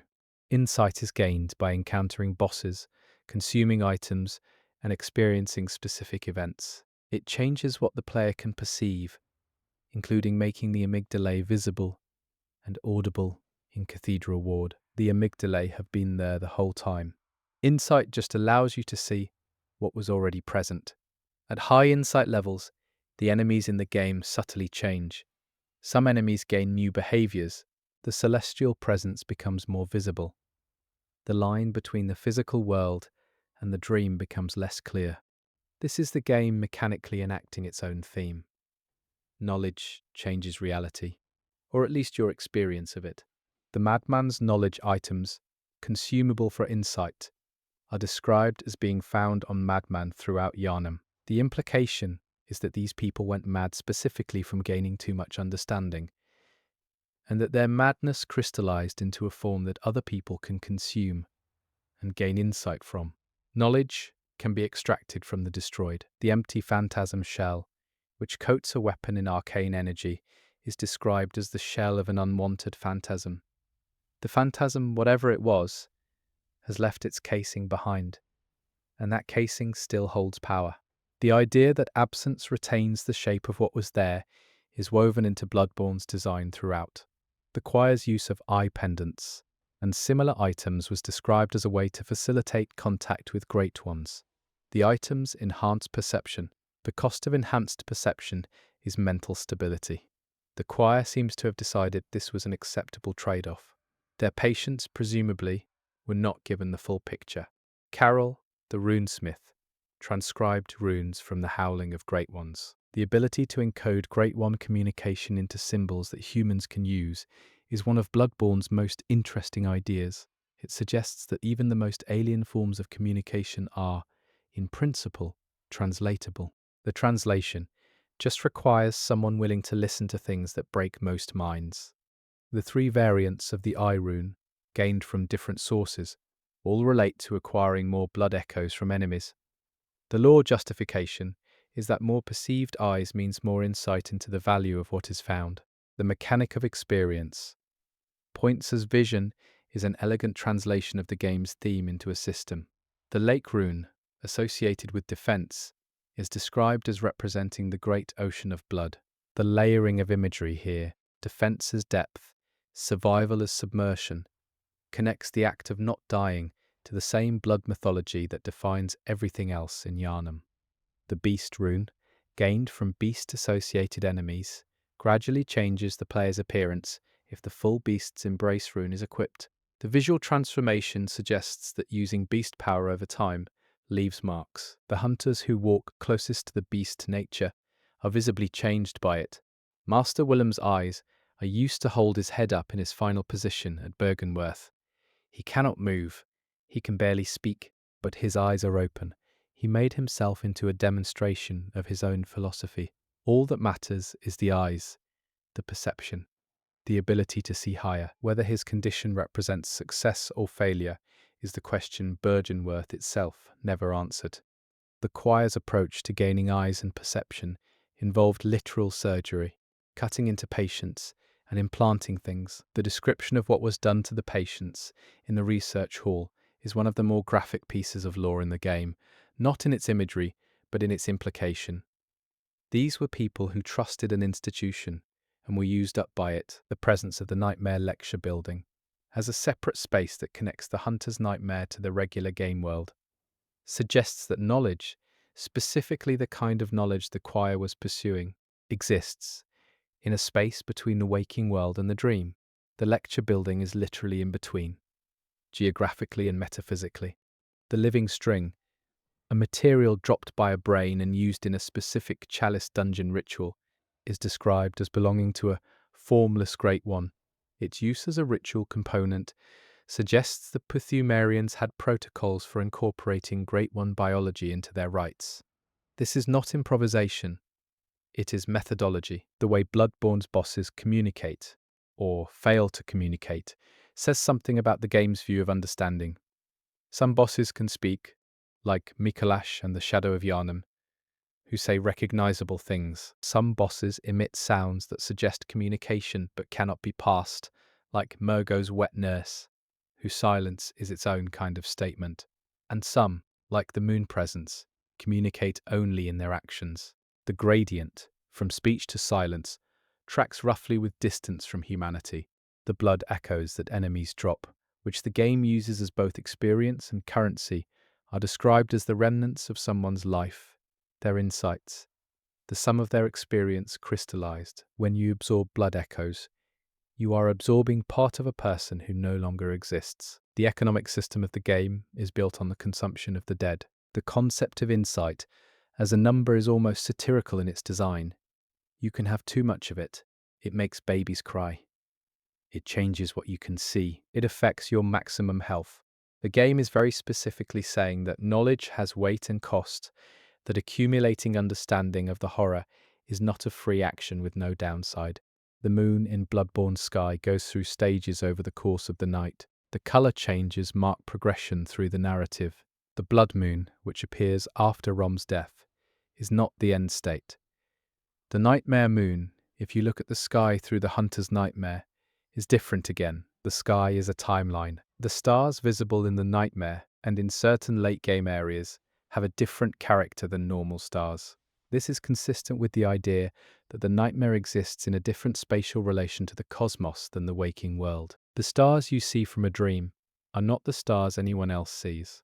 The connection between Bloodborne's themes and the works of H.P. Lovecraft has been noted since before the game launched. Miyazaki has acknowledged the influence. But Bloodborne departs from Lovecraft in one significant way. It allows for the possibility of surviving contact with the incomprehensible, even of being changed by it into something that survives. Lovecraft's characters almost universally break. Bloodborne's hunter, in one ending, becomes. Chapter 8. Connections, Loose Threads, and the Things We Don't Know. This final chapter is about the things Bloodborne leaves open. The threads that point somewhere but never quite arrive, the facts that complicate the narratives we want to build around the game, and a few last details that did not fit elsewhere. The name Bloodborne refers in its most literal reading to a disease carried in blood. The game is named after its central horror, that the thing people sought for healing was the thing that destroyed them. Cut content from the game includes an early version of the story that was significantly different. In these early builds, the mechanics around insight and the nightmare were apparently more explicit. The decision to make them more oblique is one of the best editorial choices made during development. Mystery is more faithful to the source material than explanation. The Hunter's Dream contains gravestones with inscriptions that reference specific hunters. Most players rush past these or never notice them. Each one is a name, a small record that someone existed and hunted and did not survive. The doll's prayer, which she performs when the player first arrives in the dream, is addressed to the good hunter. She is praying for you specifically. The intimacy of that, and the strangeness of it, from a being who was made rather than born, is the kind of detail that Bloodborne scatters throughout, without drawing attention to it. The clocks in the astral clock tower do not appear to keep accurate time. Their hands are at various positions, and none of them seem to agree with each other. Whether this is intentional law, pointing toward the warped time of the nightmare, or simply a design choice, it fits perfectly with the idea of a place where time stopped meaning what it used to. The constable's set of armor, found in the Chalice dungeons, is described as belonging to a constable, a law enforcement role, in what was presumably an ancient Pthumerian settlement. The existence of a police force in the labyrinths implies civil governance, laws, authority, a need to enforce order. Someone had to keep peace down there. The Graveguard set, also found in Chalice dungeons, describes a role specifically for guarding graves, particularly those of the powerful. This, combined with the Constable set, suggests the Pthumerian civilization in the labyrinths was not purely religious or scholarly. It had a full social infrastructure. The music of Bloodborne, composed by Ryan Amon, Chris Velasco, and others, is specifically designed to feel like it could belong to a religious ceremony. The choral elements throughout reflect a world where institution and ritual are inseparable. The score for the cleric beast fight and the Ludwig fight are particularly notable for how much story they convey without words. The Old Hunters DLC has a different visual palette from the base game. The nightmare spaces use a lot of orange and golden light, which creates a feeling of something preserved or pickled, kept from changing while everything around it decays. This is appropriate for spaces explicitly defined as prisons of repetition. The beast pelts found as enemy drops throughout the game are described in terms of the specific beasts they came from. Hunting is an extractive industry, and the items left behind record what was taken from what. The hunt produces commodities. The fact that the hunter's dream has a garden suggests that someone, or something, decided gardens were appropriate for that space. Gardens imply cultivation, patience, a relationship with growing things. For a space defined by death and combat, the decision to fill it with flowers and trim grass is a pointed choice. The abandoned old workshop, reachable through a hidden passage in the game, contains a one-armed doll. This is, presumably, the original model from which the Dreams doll was based. Finding it in a broken, abandoned space changes the doll's presence in the dream, in subtle ways. She is a copy. The original was left behind. The two mold, found in the Chalice dungeons, is described as a blood-sucking fungus. It grows specifically in spaces where blood has seeped into the ground over a very long time. The labyrinths are old enough that the fungi that grow there are specifically adapted to feed on the residue of ancient blood rituals.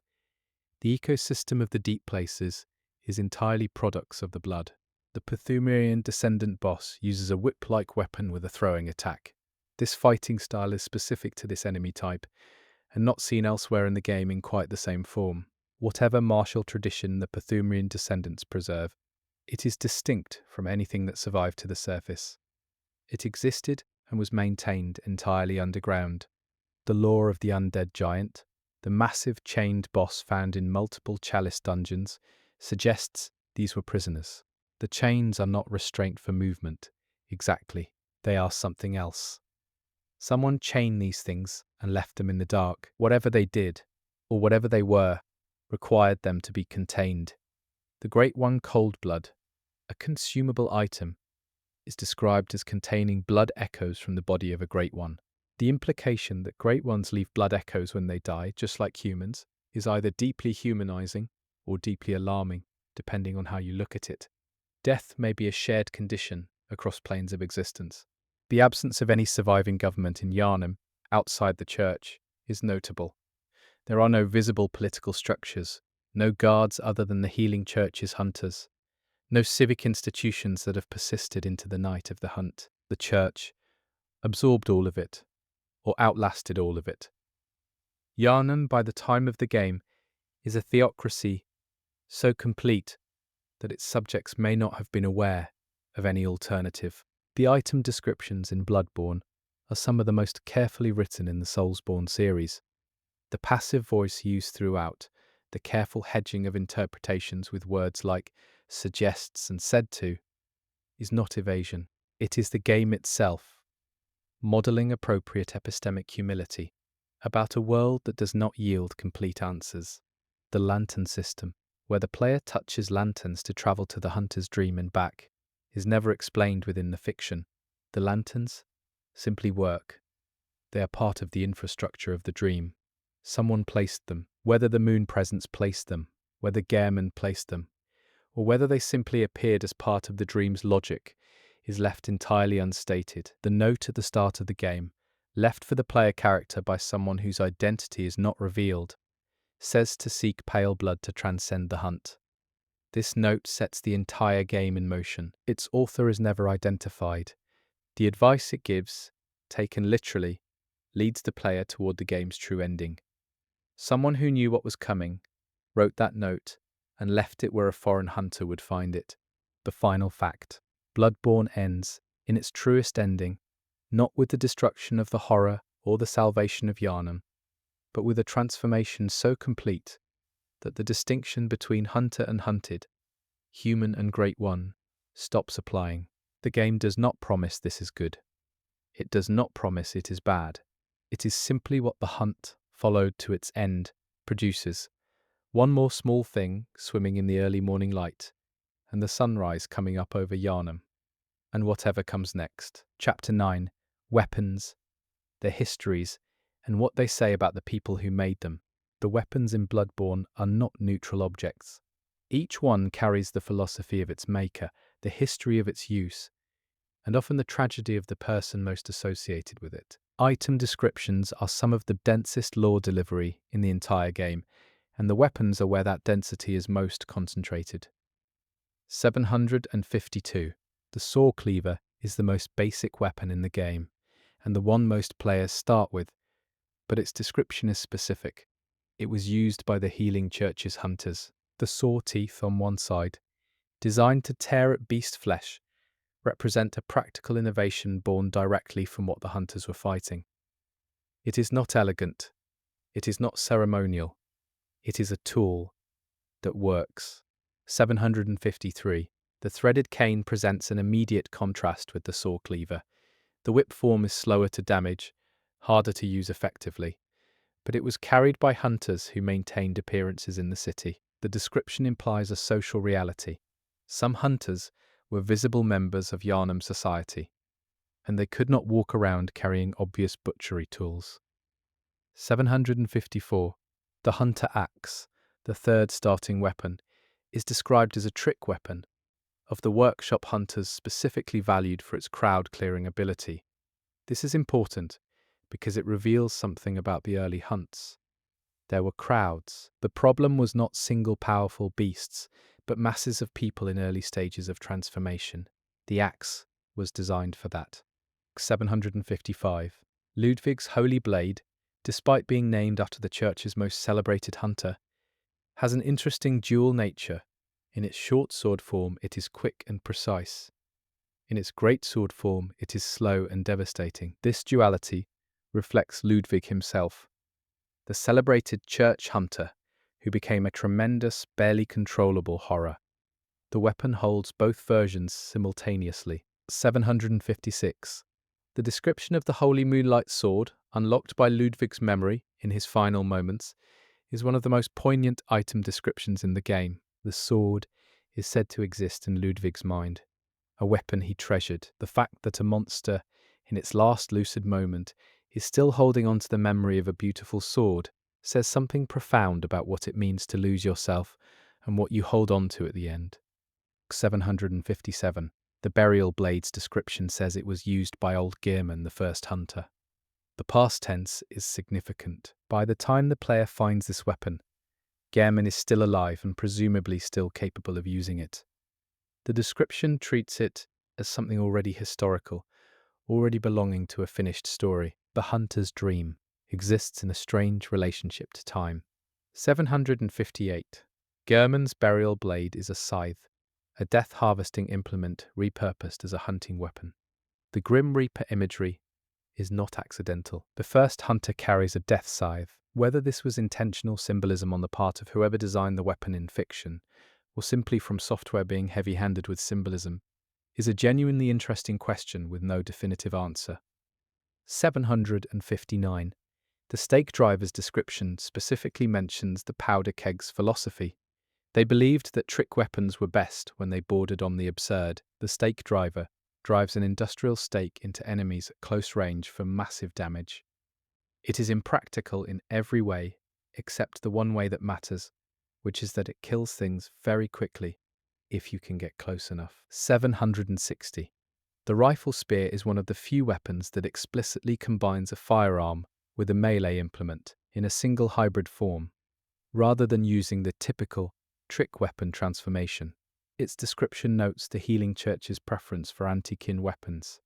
The rifle spear, designed to keep a target at distance while still impaling it, implies hunters who needed to fight things they could not safely approach. 761.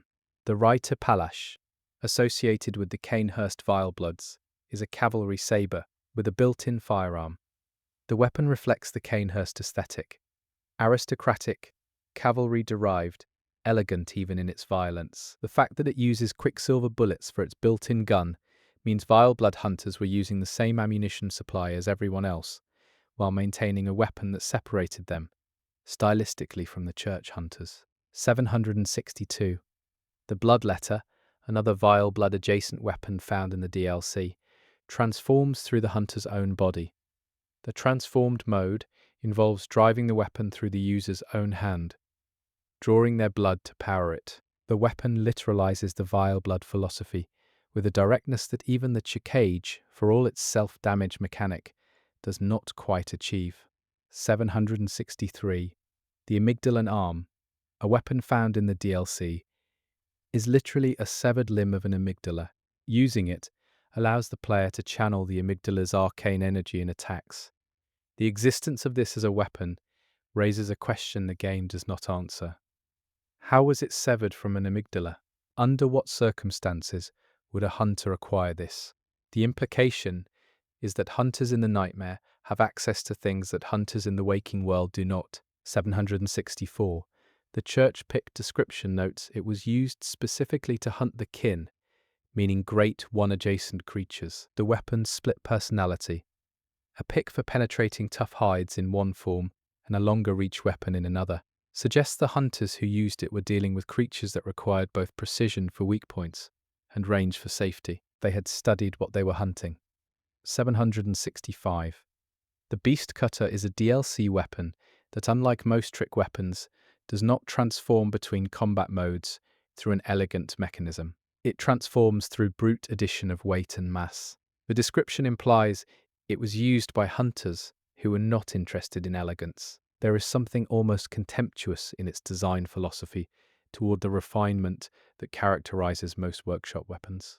766. Simon's Bowblade, unique to Simon the Harrowed in the DLC, is the only bow weapon in the game. Its description notes that Simon was always an odd hunter who preferred to fight from a distance. In a game about getting very close to very large things and hitting them very hard, a bow is a statement of difference. Simon did not want to be in the blood. He wanted to stay out of it. 767. The Whirligig Saw, another powder keg weapon, is the most purely joyful weapon in the game. From a design standpoint, it spins. It eviscerates. Its description says the powder kegs were master craftsmen, which is almost comic, given how unhinged the weapon appears. They were not bad at their work, they were very good at it, while also being completely unbothered by good taste. 768. The Hunter's Torch is a non-trick weapon, a simple torch, but it has a description that connects it to the specific danger of the beast's sensitivity to fire. Beasts, in their transformed states, retain an animal fear of fire. The torch is thus both light source and weapon, and the fact that it exists as a valid weapon choice suggests that even the most primitive responses to the beasts, burning them, were incorporated into the hunter's toolkit. 769. The Wooden Shield, technically a weapon option in Bloodborne, has a description that essentially says, shields are useless in this world. The description notes that such shields are nice to have, but that in the face of Yharnam's horrors, the only proper response is aggression. The game is commenting on its own design philosophy through an item description. The shield exists to tell you not to use shields. 770. The Blade of Mercy, Eileen the Crow's weapon, is described as being capable of tearing through even the finest armor. Its design, two short blades used together, reflects Eileen's approach to killing. Quick, precise, without ceremony. She does not fight beasts. She fights hunters who have become beasts. The weapon is designed for that specific target, a person who still has human reflexes and human vulnerabilities. 771. The Crow Hunter Badge, Eileen's legacy if she survives, allows the player to purchase the Blade of Mercy and her armor. The fact that her entire equipment set is unlocked through completing her questline successfully suggests that Eileen, more than most NPCs, thought about continuity. She is passing on a tradition. The gear is the practice. 772. The Ligarius Wheel, a weapon associated with the Executioners, functions as a spinning arcane weapon in its powered form. Its description connects it to a ritual of wheel-like symbols in executioner doctrine.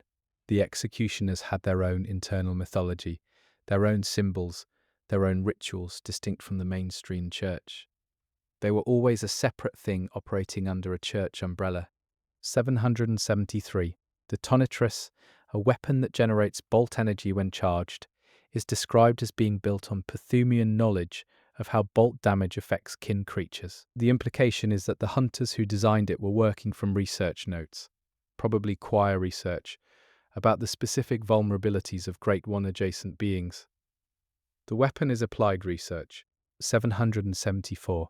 Cannon, the heavy firearm weapon, has a description that simply notes its tremendous destructive power and the number of blood bullets required to fire it. The pragmatic brutality of the description is fitting. The cannon does not have a philosophy. It makes very large things stop moving. 775. The Gatling gun, Dura's signature weapon as a turret, but also obtainable as a mobile weapon, represents the most industrialized form of hunting. It does not trick. It does not transform. It fires continuously until whatever is in front of it stops being a problem.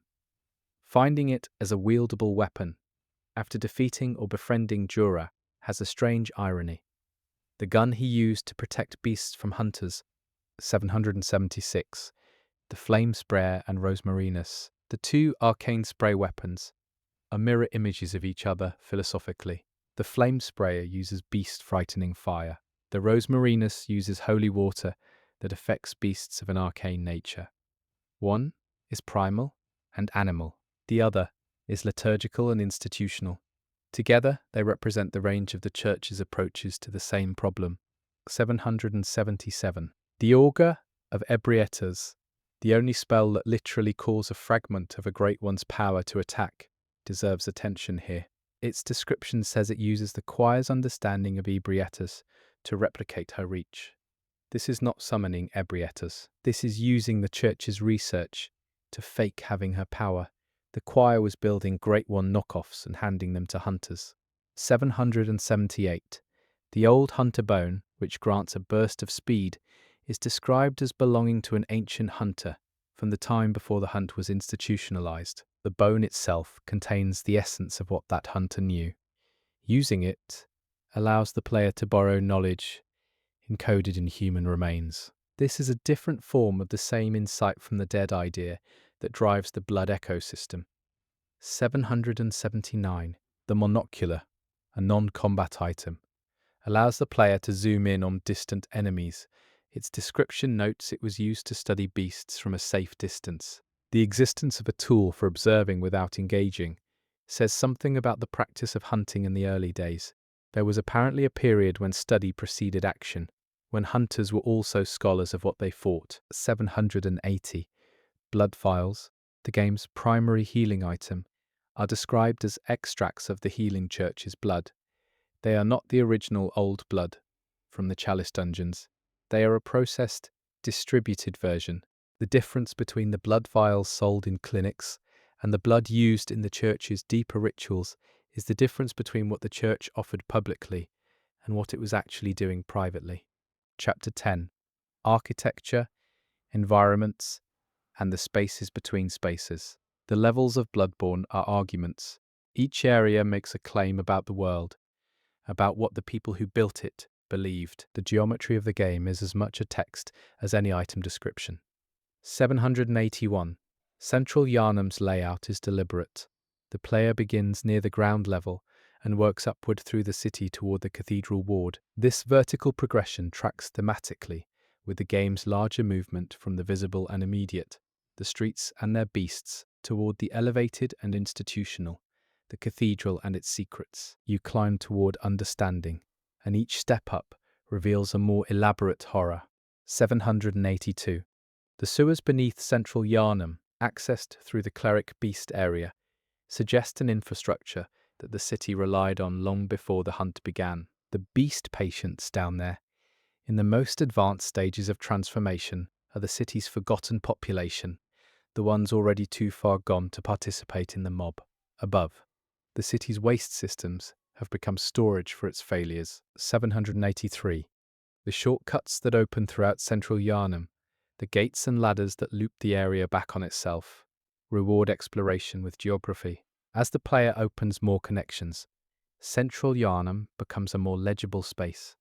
The same street corners that seem threatening and linear at first become landmarks in a known environment. The fear of a place decreases as its layout becomes comprehensible.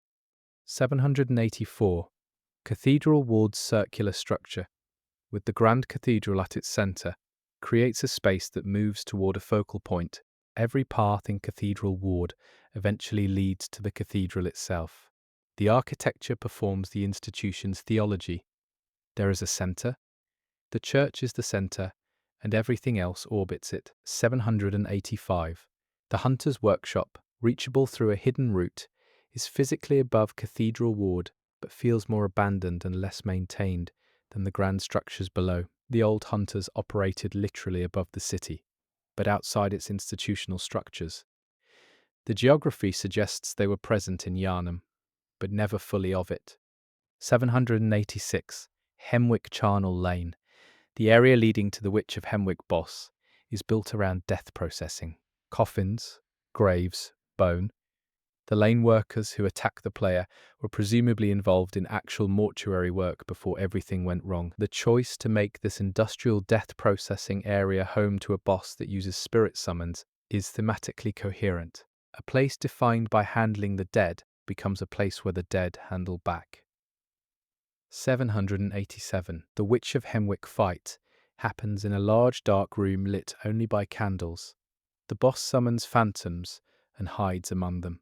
The entire encounter is about perception, about identifying the real among the false. This is another expression of Bloodborne's central theme through gameplay mechanics. In Yharnam, identifying what is actually there is always the problem. 788. Bergenworth itself, reached through the Forbidden Woods, is a large academic building that feels smaller than it should be. The main floor is mostly empty. What made Bergenworth significant was not the building, but the people in it, and the ideas they had. The building is a shell around an absence. The important things that happened here left either for the healing church, or for the nightmare, or for history. 789. The lake behind Bergenworth, where Rom is found, is described in the item description for the associated lantern as being still. The still water as a location for a boss that maintains a veil over reality has obvious symbolic resonance. Still water reflects. What you see in it is an image of something else. Rom's function, concealing the blood moon, makes the still water the perfect arena. 790. The Forbidden Woods village, settled before the main Yharnam structures, has a different architectural character. Lower to the ground, built with different materials, it predates the Victorian-inflected stonework of the city. These people were doing something related to blood long before the healing church codified the practice. They are an earlier draft of the same story. 791.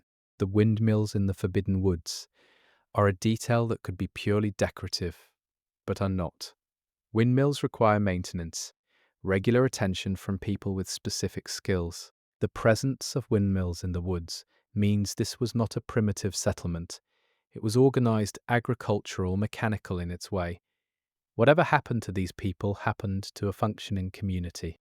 792. Yahargul, the unseen village, has a distinctive aesthetic of human figures fused to walls and columns. The people of Yahargul were collected by the school of Mensis for their ritual. Their absorption into the architecture is literal. They became building material for a ritual space. The fusion of person and structure is the most extreme version of an institution absorbing its subjects. 793. The Unseen Village has two versions accessible in the game, one before Rom's death, and one after. The shift between them, from a nighttime patrol to a fully blood moon illuminated horror, represents the same space in two different states of concealment removal. Before Rom's death, you can move through it. After, the veil is gone, and so is the possibility of moving through it unperturbed. 794. The Hypogean Gale, the prison beneath Yahargul, is where the kidnapped citizens were taken. The cells there contain the products of the Mensis ritual, people transformed in the process of being used as fuel. The difference between the Gaul and the rest of Yahargul is that the Gaul holds the failures. The successes were fused to walls above. 795. Canehurst Castle is architecturally the most different space in the game. Its Gothic spires, the snow-covered approach, the frozen guards in the courtyard, all of it establishes an aesthetic that is older and more European in a different way than Yharnam's Victorian Gothic. Canehurst suggests a different bloodline of European history, older aristocracy, something that predates the Industrial Revolution that partially shaped Yharnam's character. 796. The throne room where Annalise sits is significantly larger than necessary. It was built for a court that no longer exists. She sits at its centre, in a space designed for dozens or hundreds, completely alone. The oversized space around her functions as a measure of what she has lost, while also demonstrating that she is the kind of entity that thinks in terms of centuries and dynasties, rather than in terms of the people who happen to be in the room last. Tuesday, 797. The Nightmare Frontier, a nightmare space accessible through the lecture building, has a distinctive poisonous atmosphere. The entire area is hostile at an environmental level, not just because of the enemies. Something about the composition of that space is itself harmful. The nightmare does not simply replicate physical spaces. It sometimes produces spaces that could not exist physically, and the frontier seems to be one of those. 798. The Altar of Despair, found at the end of the Nightmare Frontier, is where Murgo can be found in its cradle. The altar's design suggests a space built for a specific ritual purpose, receiving a great one. The scale of the altar, the careful architectural attention around it, implies that whoever built it understood what was coming and prepared for it with reverence or terror, or both. 799. The lecture building's staircase structure, with different exits on different floors leading to different areas of the game, creates a spatial logic that is not physically possible. A building that leads to different nightmare spaces depending on which floor you exit from is not mapping physical space. It is mapping conceptual relationships between the things that happened in those spaces. The building is a diagram of meaning, not geography. 800. The research hall's tiled walls and clinical equipment reflect a very specific aesthetic. The late 19th century medical facility, the horror of the research hall, is partly in the detail of the equipment. These are recognizable things: beds and restraints and surgical instruments and measuring devices, used for purposes that render the familiarity obscene. 801. The astral clock tower's position, elevated above the research hall and accessible only through a specific path, turns Maria's self-imposed exile into a spatial fact. She literally went higher, further from everything, into a space that operates on different time. The building puts her distance from the world into architectural form. 802. The Hunter's Nightmares version of the Hunter's Workshop is a ruined, flooded version of the space the player knows from the main game. Finding a recognizable space in a state of ruin inside a nightmare is one of the most effectively disorienting moments in the DLC. The dream preserves the workshop. The nightmare shows what it looks like when preservation fails. 803. The clock that serves as the arena for Lady Maria's fight has hands that spin during the encounter. The animation is purely mechanical, but the visual effect of fighting someone while the clock counts down to something undisclosed creates a sense of urgency layered over the existing tragedy of the encounter. Whatever time is being kept, it is running. 804. The fishing hamlet's architecture is coastal and functional, buildings set against rock, docks and piers built for practical access to the sea. Unlike Yharnam's aspiring grandeur or Canehurst's aristocratic excess, the hamlet is a working community's practical space. The contrast between this functional simplicity and what was done to its inhabitants is one of the game's sharper ironies. 805. The beach where the Orphan of Kos is found is the one outdoor space in the game that feels genuinely peaceful in its physical form. even as it is the site of one of the game's most upsetting encounters. The sound of waves, the grey sky, the beach itself, all of it would be beautiful in a different context. The game does not let you ignore the context. 806. The old workshop's hidden location, reachable through a passage the player must actively seek, means that many players will never see it at all. The items found there, the doll, the badges, the history, are present for those who look hard enough, and absent for those who do not. The game's hiding of this space is a deliberate choice. The original history of hunting is not visible from the paths everyone walks. 807. The Chalice dungeon architecture's repeated structural vocabulary, the same basic room shapes, the same types of corridors and doors, and ambush alcoves, is sometimes criticized as monotonous, but is actually consistent with the idea that the Pthumerians were systematic builders. They did not build variety for its own sake. They built according to function, and the function was the same in each chamber. Ritual containment. 808. The deeper Chalice dungeons introduce architectural features not seen in the shallower ones. Larger ceremonial spaces, different stone types, evidence of more elaborate original construction. Going deeper in the labyrinths is like going further back in time. The oldest construction is the most elaborate because the oldest Pthumerians had the most complete understanding of what they were building for. 809. The layer boss fog doors in the Chalice dungeons are the same as the fog doors everywhere in From Software games, but their placement in a structure defined by deliberate ritual architecture gives them a different weight. These are not just gameplay gatekeepers. In the fiction, they are the literal doors to the most sacred and most dangerous chambers in the deepest ritual spaces ever constructed. 810. The caged areas and cells found throughout the Chalice dungeons suggest that the Pthumerians imprisoned things down there long before the Healing Church began imprisoning things up above. What they imprisoned, beyond the obvious examples of the undead giants and similar creatures, is not fully specified, but the infrastructure of imprisonment is consistent across thousands of years of Bloodborne history. Chapter 11. Blood, Transformation, and the Biology of Horror. The transformation mechanics in Bloodborne are not random or arbitrary. They follow a kind of internal logic, and understanding that logic, as much as it can be understood, reveals something about what the game thinks is happening to everyone in Yharnam. 811. Beasthood, the primary transformation type, is described as a regression. The beasts in Yharnam are not becoming something new. They are becoming something old, something prior, something that the human form apparently contains the possibility of returning to. The blood accelerates this regression rather than creating it from nothing. 812. The speed at which individuals transform seems to vary considerably across Yharnam. Father Gascoigne is a seasoned hunter who has transformed. The citizens in Central Yharnam are at various stages. Some seem barely affected, others are fully bestial.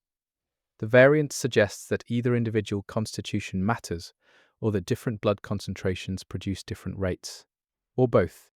813. The Beasthood stat, which increases when the player equips specific runes and partially transforms, suggests that the line between hunter and beast is mechanical as much as moral. The game tracks how bestial the player is becoming and adjusts their damage output accordingly.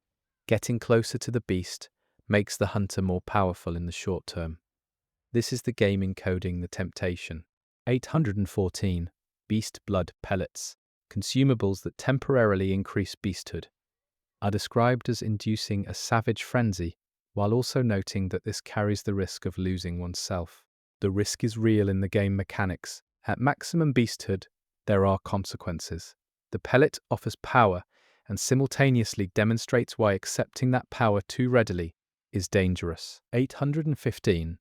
The Winter Lantern enemies, found in the late game, represent one of the most unusual transformations in the game. Their heads consist of exposed brain matter and eyes. They hum, they drain insight by looking at the player. Whatever they were before, they are now beings that subsist on awareness, on the act of being perceived and perceiving. They have become something that insight produces more of the nearer you get. 816. The celestial larvae found in the late game, small creatures that erupt from defeated enemies, suggest that some transformations produce things that can then produce further transformations. The larvae are reproductive in some sense. The horror is self-replicating. The choir's work was not just transforming individuals, but potentially seeding a population of transformed things. 817. Blood-starved beasts, like the boss of that name, represent a specific stage of transformation where the individual has completely lost control of the feeding drive. The blood-starved beast is emaciated and frantic because it cannot stop seeking blood.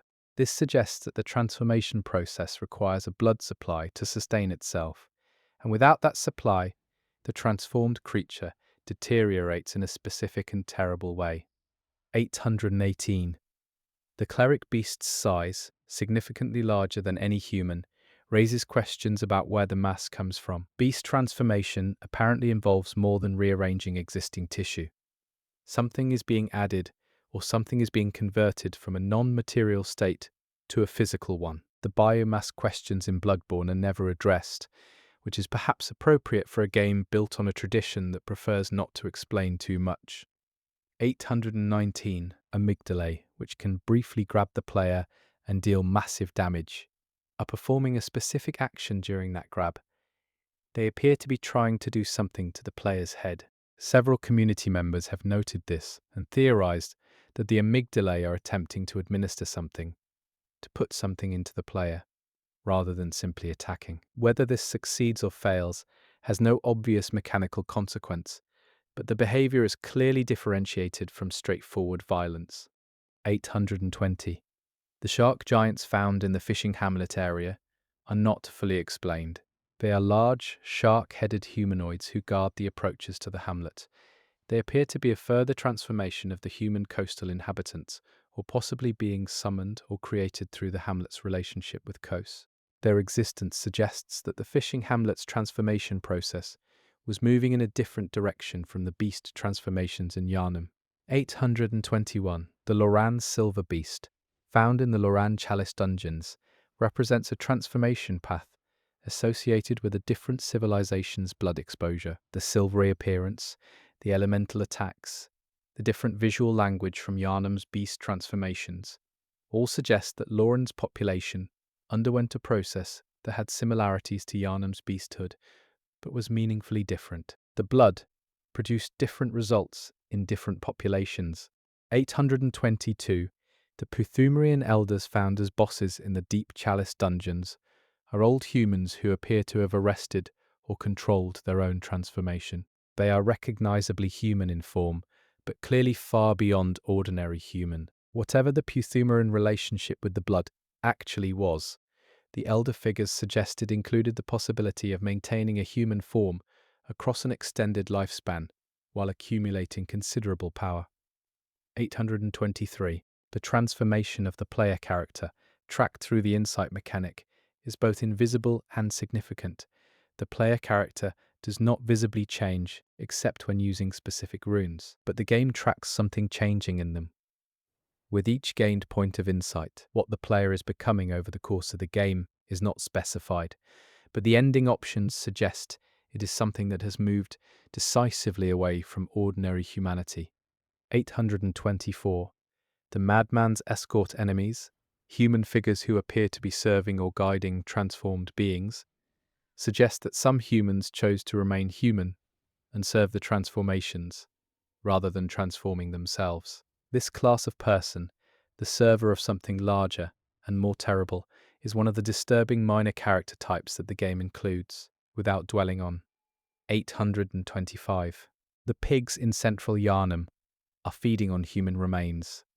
Their presence in the city streets is one of the details that establishes how far the social order has already collapsed. Animals have moved into the gaps left by the human population's transformation.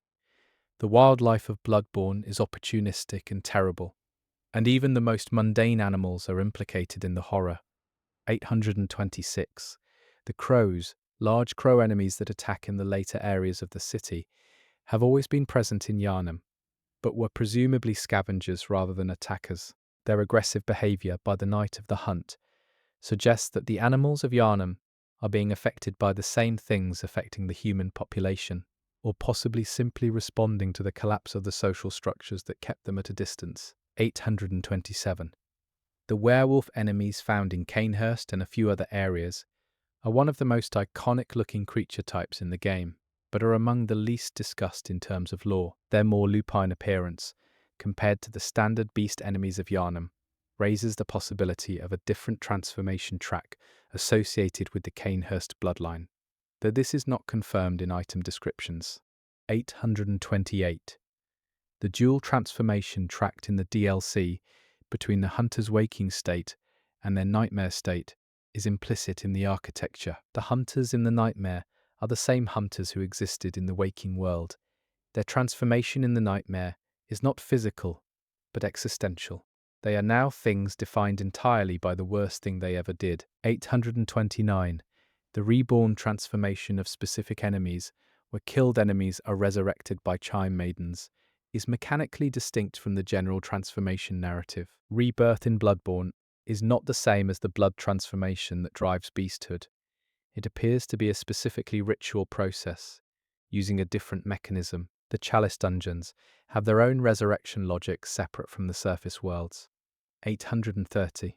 The Watchers, Watchdog, and Guardian enemies of the Chalice dungeons represent transformations that have become roles. These creatures do not seem to be individuals in the process of transforming. They appear to be beings for whom the transformation is complete, and whose identity is now entirely the function of guarding. They are transformation that has produced a specific use. Chapter 12. The Scholarly World. Byrgenwerth, Mensis, the Quarry factions shaped the intellectual history of Yharnam more than any other forces. Their disagreements, their competing approaches, and their failures are the engine of the game's backstory. 831. Byrgenwerth was an institution dedicated to the scholarly investigation of the Pthumerian ruins. This makes it, functionally, an archaeology department that encountered evidence of something so far beyond human understanding that it destroyed the institution and everyone associated with it. The sequence is familiar from a certain tradition of horror literature. Knowledge sought, knowledge found, knowledge survived, knowledge eventually not survived. 832. The students of Byrgenwerth are not fully described as a group. We know Lawrence attended, we know Willem ran it, we know that other figures like the scholars who later formed the choir were connected to it, but the student body of Byrgenwerth, as a community of young people studying archaeology and coming into contact with blood and runes and the Great Ones, is a story that is almost entirely below the surface. 833. Master Willem's insistence on eyes on the inside as the path forward was not metaphorical. He was describing a literal process, finding a way to grow new perceptual organs, internal eyes that could perceive the higher plane. The fact that he ended up with actual eyes holding his head up in his chair suggests that his program worked in the most specific and horrifying way possible. 834.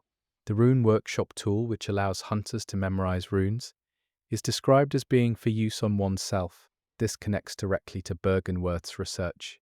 Willem and his colleagues were the first to understand that human consciousness could be modified, that runes carved into the mind could change how a person functioned. The hunter's rune system is built on Byrgenwerth's experiments.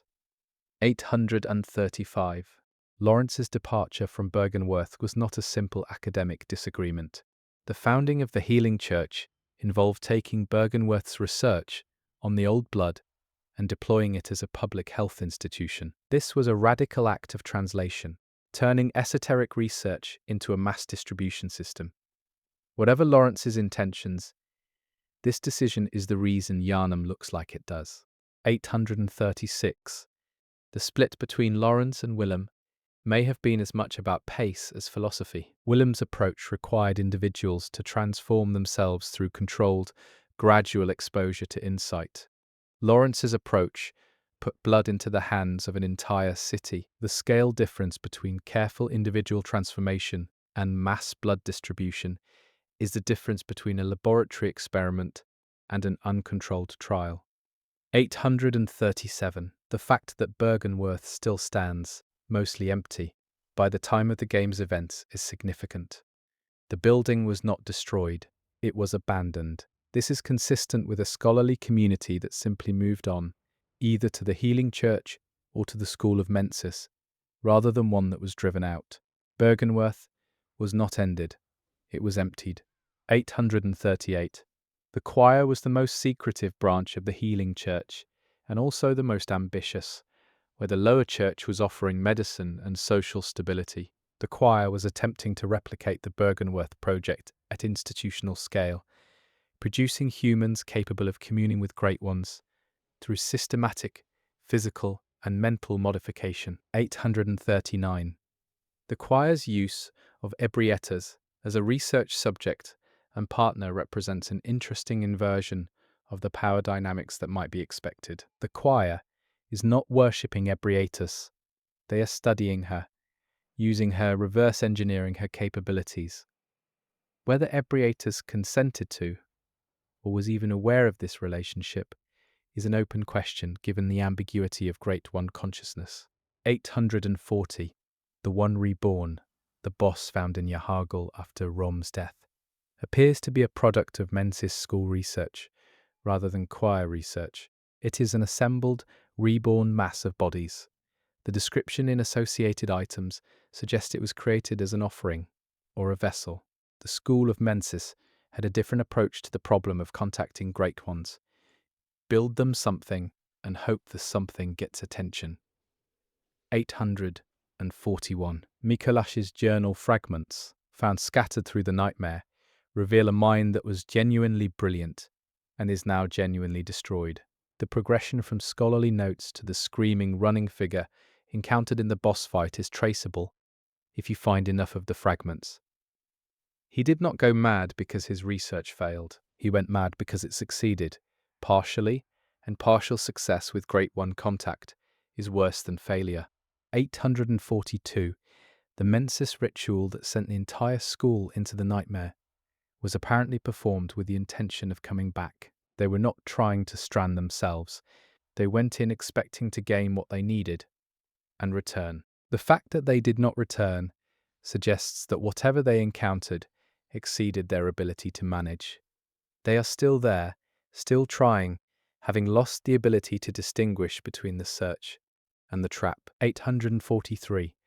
Yosefka's involvement with the choir, specifically the false Yosefka who replaced the real one, raises questions about the choir's recruitment methods. The false Iosefka has technical knowledge, professional behavior, and a calm affect that suggests genuine training. She was not an amateur. The choir was placing trained, capable people into positions of trust across Yharnam. The scale of that program is implied but not directly stated. 844. The choir's experiments on the research hall patients were attempting to produce beings capable of perceiving the higher plane. The results range from complete failure to partial success to the thing that happens to Adeline. The distribution of outcomes suggests that individual variation mattered enormously to the results. Not everyone could become what the choir was trying to make, and the choir did not seem particularly interested in the ones who couldn't. 845. The living failures as a boss encounter are not a single entity but a group. The choice to frame the failed research subjects as a collective enemy, fighting together without coordination, without strategy, simply converging on the threat by instinct, is one of the more affecting boss designs in the DLC. They are defined by their collective failure to become something singular. 846. The Celestial Dial, an item in the DLC, is described as a tool used by the choir for contact with specific Great Ones. The idea that you need the right tool to contact the right Great One implies that Great Ones are differentiated in ways that require differentiated approaches. You cannot use Ebrietus's tools to reach Murgo. The choir was developing a kind of cosmic telephony with different numbers for different beings. 847. The Upper Cathedral Ward, the area leading to the choir's research spaces, is locked from below. Ordinary church members cannot enter. The physical structure of Cathedral Ward encodes the church's information hierarchy. The higher you go, the less the lower levels know about what happens there. The architecture is a classification system. 848. The celestial emissaries found in the upper cathedral ward attack by clustering. Their individual forms are small and only mildly dangerous. The giant celestial emissary boss form is a single one that has grown vastly larger and more powerful than its peers. The transformation of scale without transformation of fundamental nature is interesting. It did not become something different. It just became more of what it was. 849. The key to the choir area, found on a specific enemy, is one of those details that suggests the game takes its key economy seriously. Locking spaces and gating access with literal keys is a pre-modern security solution, and Bloodborne's use of it is consistent with a world that is, despite its horror, recognizably rooted in Victorian-era institutional logics. 850. Byrgenwerth's most significant physical legacy in the game world, beyond the building, is the knowledge that travelled from it: the Healing Church's blood research, the Mensis School's nightmare experiments, the choir's kin research. All of it traces back to ideas that originated at or adjacent to Willem's institution. Byrgenwerth failed as a place, but succeeded as an origin point. Its ideas spread everywhere it did not. Chapter 13. Covenants, Factions, and Divided Loyalties. Bloodborne's covenant system is sparse compared to the Souls games, but the factions that exist are thoroughly lore-embedded and represent genuinely different views of what the hunt is and what hunters should be. 851. The Hunter of Hunters Covenant. Eileen's tradition represents the most internally consistent moral position in Bloodborne. Hunters are the most dangerous things in Yharnam, which means the most dangerous thing is a hunter who has lost themselves, and therefore the most important thing a hunter can do is stop other hunters before that happens. The Covenant does not oppose the hunt. It polices it. 852. The Vile Bloods Covenant. Annalise's offering is the game's clearest alternative bloodline option. Joining the Vile Bloods means opposing the Healing Church hunters and collecting Vile Blood tributes from other players. The Covenant frames this as service to a queen, but Annalise's actual interest appears to be in replenishing her bloodline's presence in the world, not in winning a factional conflict with the Church. 853. The tension between the Vile Bloods and the Executioners is one of the most interesting factional dynamics in the game, because both sides think they are the righteous party. The Executioners believe the Vile Bloods are heretics whose blood corrupts. The Vile Bloods believe they represent an older, purer relationship with the blood. The game does not resolve this, and probably shouldn't. 854. The League, Valter's faction, is the most mechanically distinct covenant in the game. It involves cooperation across multiple players to hunt vermin, the small creatures visible only to those with the League Oath rune. The Covenant's activities are framed as cleansing, and the vermin it targets are described as the cause of all kinds of beasthood and corruption. This is either true, or it is a story Valter tells himself, and the game is careful not to definitively say which. 855. Valter's helmet, described as something he found that changed how he saw the world, is the most explicit statement about the League's founding logic.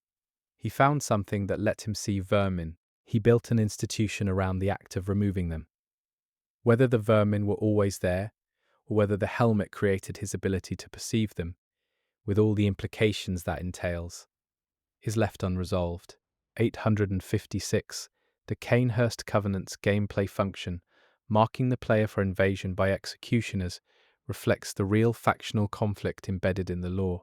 Being a Vile Blood makes you a target in the same way that Cainhurst's surviving members were always targets for the Church's enforcement arm. The Covenant recreates the historical conflict in mechanical form. 857. The lack of a covenant associated with the choir or Byrgenwerth is interesting. The game offers players the chance to affiliate with almost every major faction except the ones most directly responsible for the game's events. The player can hunt alongside Eileen, serve Annalise, or clean vermin with Valter, but cannot formally join the Church's most powerful faction or its academic predecessor. These are things you can learn about and fight through, not things you can join. 858. Alfred's executioner affiliation is informal in that he is the only surviving executioner the player encounters outside a boss fight. There is no executioner covenant to join. Alfred represents a tradition that has been reduced to a single member, one true believer carrying a mission forward by himself. The covenant is gone, but the conviction remains, which is in some ways the most dangerous configuration. 859. The Powder Keg Hunters, as a historical faction, have no living representatives outside of what can be inferred from their weapons and the scant item descriptions associated with them. They were apparently eliminated or otherwise removed from Yharnam's hunting establishment. The church's relationship with the powder kegs, never made fully explicit, seems to have ended badly. 860. The Confederates, the player characters who can be summoned for co-op play, exist in the fiction as other hunters moving through the same night. They are not members of a formal faction. They are individuals, each with their own relation to the hunt, temporarily working together in specific spaces. This is perhaps the most realistic portrayal of how hunting actually operated. Ad hoc cooperation without institutional structure. Chapter 14. The Pthumerians, the First People and the Deep Past. The Pthumerian civilization is the foundation on which everything in Bloodborne was built, and it is also the part of the game's history that is most fragmentary and most open to interpretation. 861. The Pthumerians are consistently described as the first people to engage with the Old Blood and the Great Ones, before Yharnam existed, before the Healing Church, before Willem and Lawrence. There were people living in and around the deep labyrinths, who had developed a culture built entirely around their relationship with the beings they found there. 862.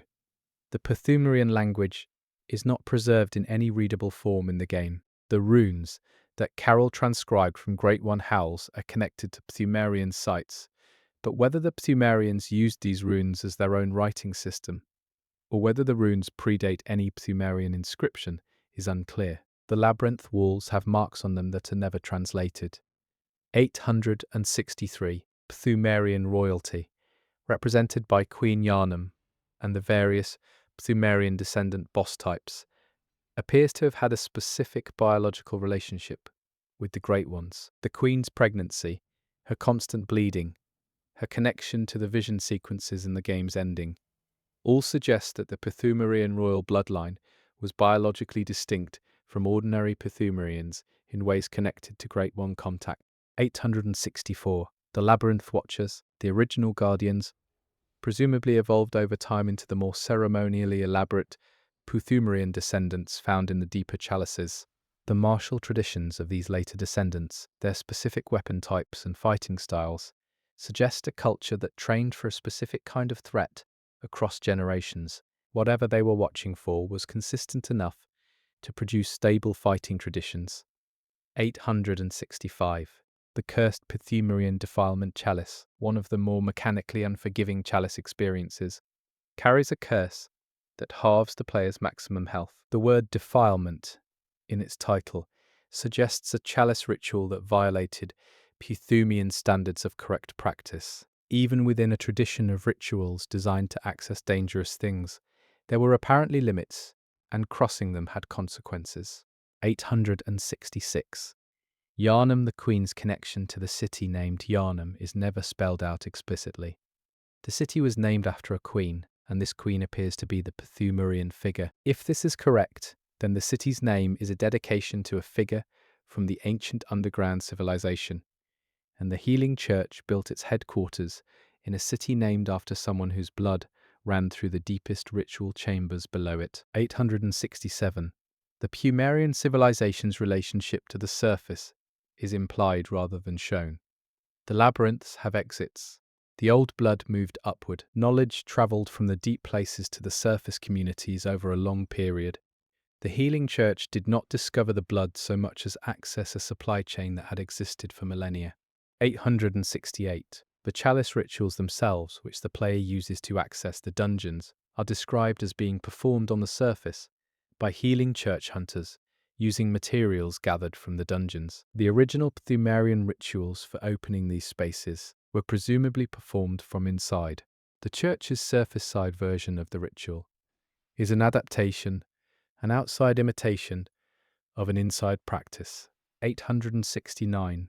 The fetid offering and rotted offering modifications to chalice rituals are described as intensifying the curse conditions of the labyrinth spaces they open. In Pthumerian terms, these were presumably aberrant rituals, variations from the standard practice that pushed into more dangerous territory. The fact that the Healing Church preserved knowledge of these variations suggests that dangerous variants of the rituals were documented and passed down, not suppressed.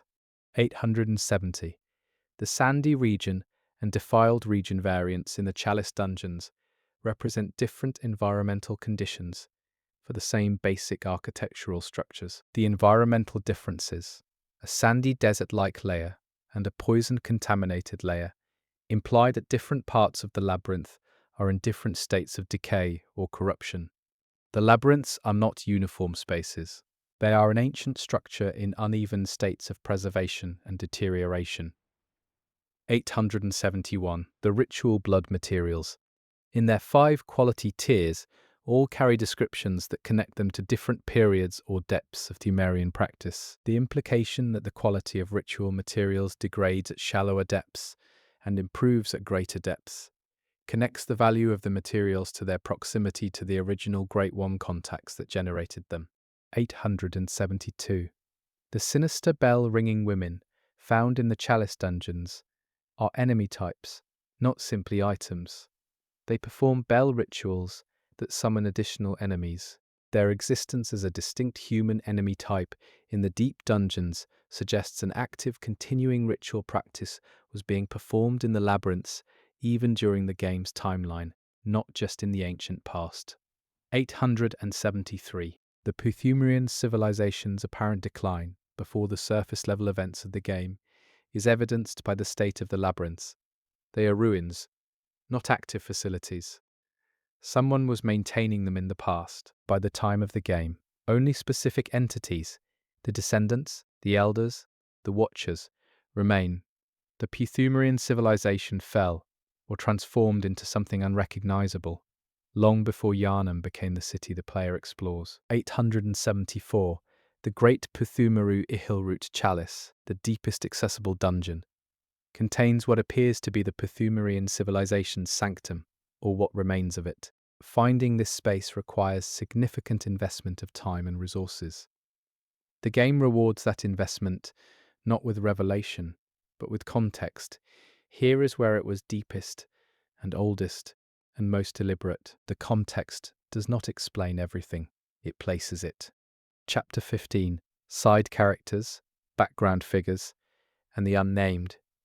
Some of the most important figures in Bloodborne have no names, no quest lines, and no dialogue. They communicate only through their presence in specific places, their equipment, and what can be inferred from the items associated with them. 875. The Bloody Crow of Canehurst, an NPC hunter encountered in the late game, is a vile blood affiliated with Canehurst, who attacks the player on sight. He carries the Chikage and the repeating pistol, the most aggressive vile blood loadout possible. He says nothing. He is not a quest line. He is simply a vile blood hunter, doing what vile blood hunters do. And the encounter provides a glimpse of what a fully committed Canehurst hunter looks like in practice. 876. The suspicious beggar in Forbidden Woods, who can be sent to the Adon Chapel, is presented as ambiguous for longer than most players find comfortable. He speaks in a way that seems pitiful. He asks for help. He follows instructions. And then, if you send enough people to the chapel and return later, you find what he has done, and his nature is no longer ambiguous. The game uses player trust against the player very specifically here. 877. Ariana's dialogue, in which she refers to herself as a woman of the night, in a way that implies she is aware of the social stigma associated with her profession, and has made a kind of peace with it, establishes her as a character with self-awareness and dignity before the game does to her what it does to her. She did not deserve what happened. The game makes sure you like her before showing you what her fate is. 878. The Chapel Dweller, the large figure who guards the Edon Chapel, and appears initially to be an enemy but does not attack, is one of the more unexplained presences in the game. He seems to be guarding the chapel, but for whom and on whose authority is not stated. His presence there, as a protective figure for a space associated with a formless Great One, feels like it should mean something but resists being made to mean anything specifically. 879. Adela the nun's questline ends in her violent death if the player gives Ariana's blood to her. The religious jealousy that drives her to attack is both understandable and completely disproportionate to the situation. She is a nun in a horror scenario who finds that her particular form of religious identity, her special blood, has been made interchangeable with a woman she considers morally inferior. The pettiness of the murder is the point. 880. The young girl in Central Yharnam, who asks the player to find her mother, is one of the game's most affecting minor characters. She has already figured out that something is wrong. She has not yet figured out what she already knows, which is that her mother is not coming back. The music box she carries, and the information it provides about Gascoigne's fight, turns her grief into a gameplay mechanic in a way that is either clever or unkind, depending on how you think about it. 881. Gascoigne's other daughter, found in a house in the area after the fight, is waiting for her father. If the player tells her he is dead, she leaves to find him and does not survive. If the player gives her the red brooch instead, she also does not survive, but in a different way. The game presents no outcome for this child that is not bad. This is not carelessness. It is the game making a specific argument about what happens to children in Yharnam. 882. The tomb prospectors, mentioned only in item descriptions associated with the Chalice dungeon materials, were people who descended into the labyrinths specifically to gather materials and knowledge. They are not present in the game as NPCs. They are historical figures referenced by the items they left behind, an entire profession, defined and gone, existing only as context for the items the player collects. 883.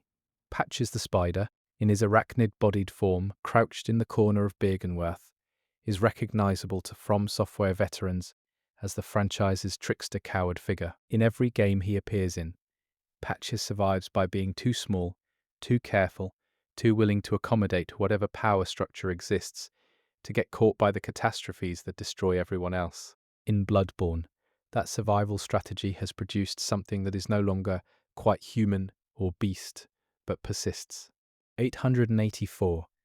The undead giant enemy type, chained and reanimated in the Chalice dungeons, raises the question of what the Pthumerians were imprisoning these beings for. Were they criminals of some kind? Were they sacrifices being kept alive for a later ritual? Were they failed transformations being preserved as data? The chains themselves are worth studying. They are not restraints preventing escape, so much as attachments, keeping these beings connected to specific points in the labyrinth architecture. 885. The labyrinth sage enemies, magic-using human types in the Chalice dungeons, are the clearest evidence that the Pthumerian civilization included dedicated magical practitioners. Their spellcasting suggests formalized arcane training, a curriculum, a tradition of teaching that was passed down. They are not improvising. They are using techniques that someone developed and codified and taught to others.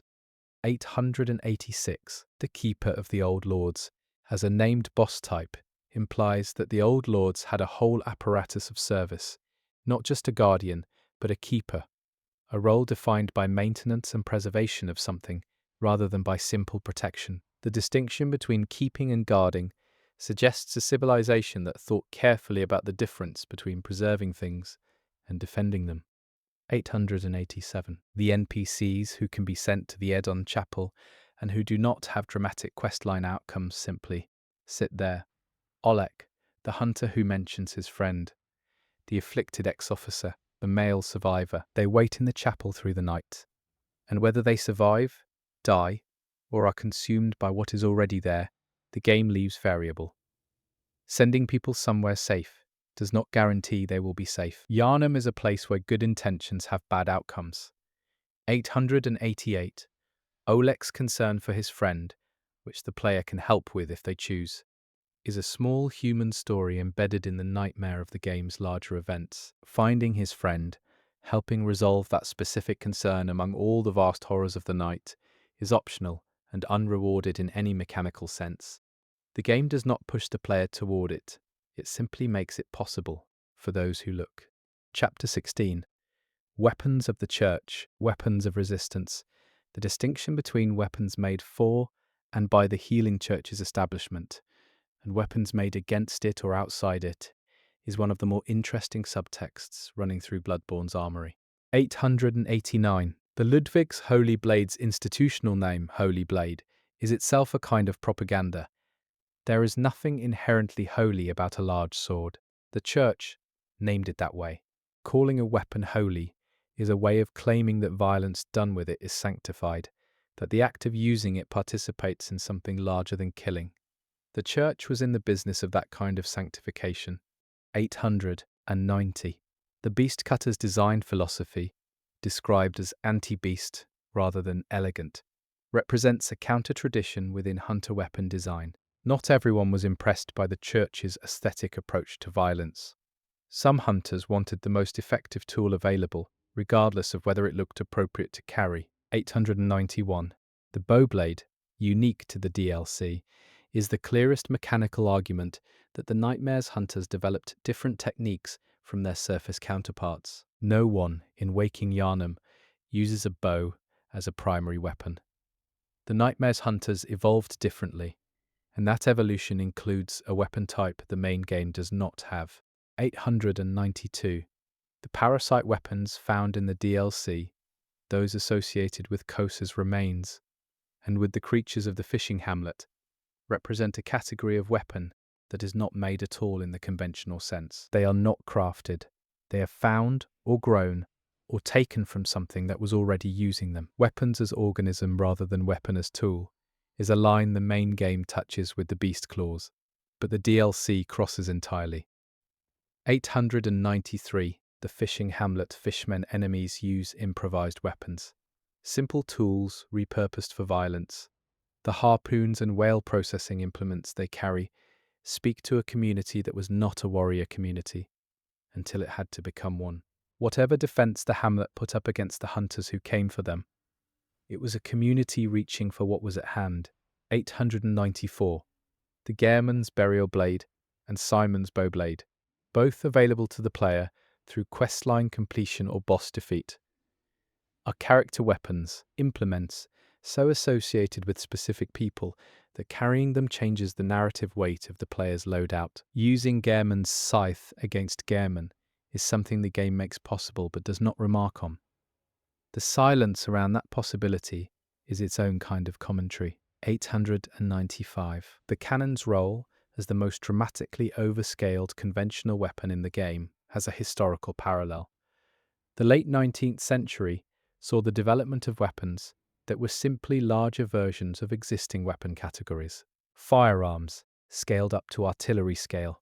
Bloodborne exists in a world that has the technology for such things, and one hunter faction thought bringing them to individual scale combat was appropriate. 896. The flame sprayer's fuel source is not specified. Gasoline does not appear to exist in Yharnam. The assumption is that a more alchemical fuel source is involved, something derived from the same blood chemistry that produces the bone marrow ash used as a charge for firearms. The game builds a consistent internal logic, even for items the player uses, without thinking. 897. The Rosmarinus. The holy water spray weapon has a name derived from rosemary, which has been used in religious purification rituals across multiple historical traditions.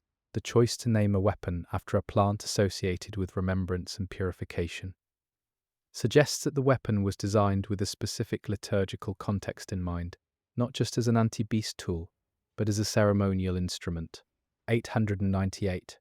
The tiny tonitrus, a throwable version of the bolt weapon, is described as a miniaturized version of a research project. Someone at the choir, or in a connected research context, worked out how to reduce a full weapon's mechanisms to a throwable form. The existence of both versions implies an active research and development process, someone iterating on the technology rather than simply using what existed. 899. The Black Ski Eye, a throwable arcane item in the DLC, is described as belonging to a female choir student. The specific attribution to a student rather than a teacher or researcher is unusual. This is something a student made or carried, not institutional output. The detail makes the DLC's horror feel more personal. These were students, young people being trained in something terrible, and they left behind the things they were carrying when they were transformed. 900. The weapons carried by the DLC's non-transforming NPC hunters, Brador in particular, reflect their specific histories. Brador's weapon, taken from the hunter he killed, is him wearing his crime. The weapon choice is not practical. It is a self-imposed reminder of what he did and what it made him. Some hunters chose their weapons as identity statements rather than practical decisions. Chapter 17. The game's structure as lore. The way Bloodborne is built as a game, the sequence of areas, the boss ordering, the information gates, is itself an argument about the story being told. The design encodes meaning. 901. The game begins in daylight, in a medical context, before transitioning to night, and then to something beyond night entirely. The temporal arc of Bloodborne moves from the ordinary toward the impossible, and the architecture of that movement is built into the structure of play. You cannot skip to the Blood Moon without first walking through the ordinary horror of Central Yharnam. 902. The first major gate in the game, the one leading to the Cleric Beast, is optional in the sense that the player can avoid the boss fight initially, but the game puts the boss there, specifically to be found, to establish what the night contains before the player has any context for it. The Cleric Beast is information delivered as a fight. 903. Father Gascoigne, the first required boss, is explicitly a hunter. Every subsequent boss in the game has context from this. Even the most heroic hunters can become what you are fighting. The first mandatory kill sets this rule. What you are doing for the rest of the game is not hunting monsters. It is hunting what hunters become. 904. The Vicar Amelia fight, which requires the player to find and consume a specific item to progress, is a soft skill gate. Players who rush through the game without investigating will find themselves at a wall and need to go back. The game is teaching the player to investigate, to use the environment as information, before the areas that require this skill most become available. 905. Rom's fight is the game's narrative pivot point. Before Rom, the Blood Moon is hidden, and the game's horror is mostly terrestrial. After Rom, the Blood Moon appears, Yahar'gul becomes fully accessible, and the scale of what is happening becomes undeniable. The structure of the game requires passing through a veil to reach its true content. 906. The three-ending structure, which depends on items collected and choices made throughout the entire playthrough, means that the ending the player experiences is the product of decisions made long before the ending was visible. The game tracks what you learned and what you consumed and what you chose to pursue, and uses that to determine what you become. The ending is not a choice, it is a result. 907. New Game Plus in Bloodborne is framed as the same night recurring. The hunter wakes again in Iosefka's clinic. The same events will unfold. This repetition is the Moon Presence's plan, the cycle the hunter can only escape through the true ending. Every New Game Plus that is not the true ending is a demonstration of the cycle continuing. 908. The DLC's placement in the sequence, accessible via the Nightmare Frontier or through the Research Hall, means that its content is late-game content, accessible only after significant investment in the main game. The history of the fishing hamlet and the origin of the hunter's curse is not early information. It is context that arrives after the player has been hunting long enough to understand what they are being told. 909. The item pickup animation in Bloodborne, in which the player character holds items up to examine them, is a small detail that makes every item feel significant. The character is not automatically adding things to a menu. They are stopping, looking, considering. The animation encodes a behavior. Everything you find is worth examining. 910. The blood echo economy, which the player loses on death and must retrieve from their bloodstain, creates a rhythm of loss and recovery that mirrors the larger themes of the game. You lose what you have accumulated. You return to where you lost it. You get it back, or you don't. The same pattern governs Yharnam at large. Something is lost. Someone tries to recover it. Recovery is partial or fails. 911. The lack of a pause menu in Bloodborne is a commitment to the idea that the night is continuous. You cannot pause a nightmare. You cannot step out of the hunt to manage your inventory without the world remaining active around you.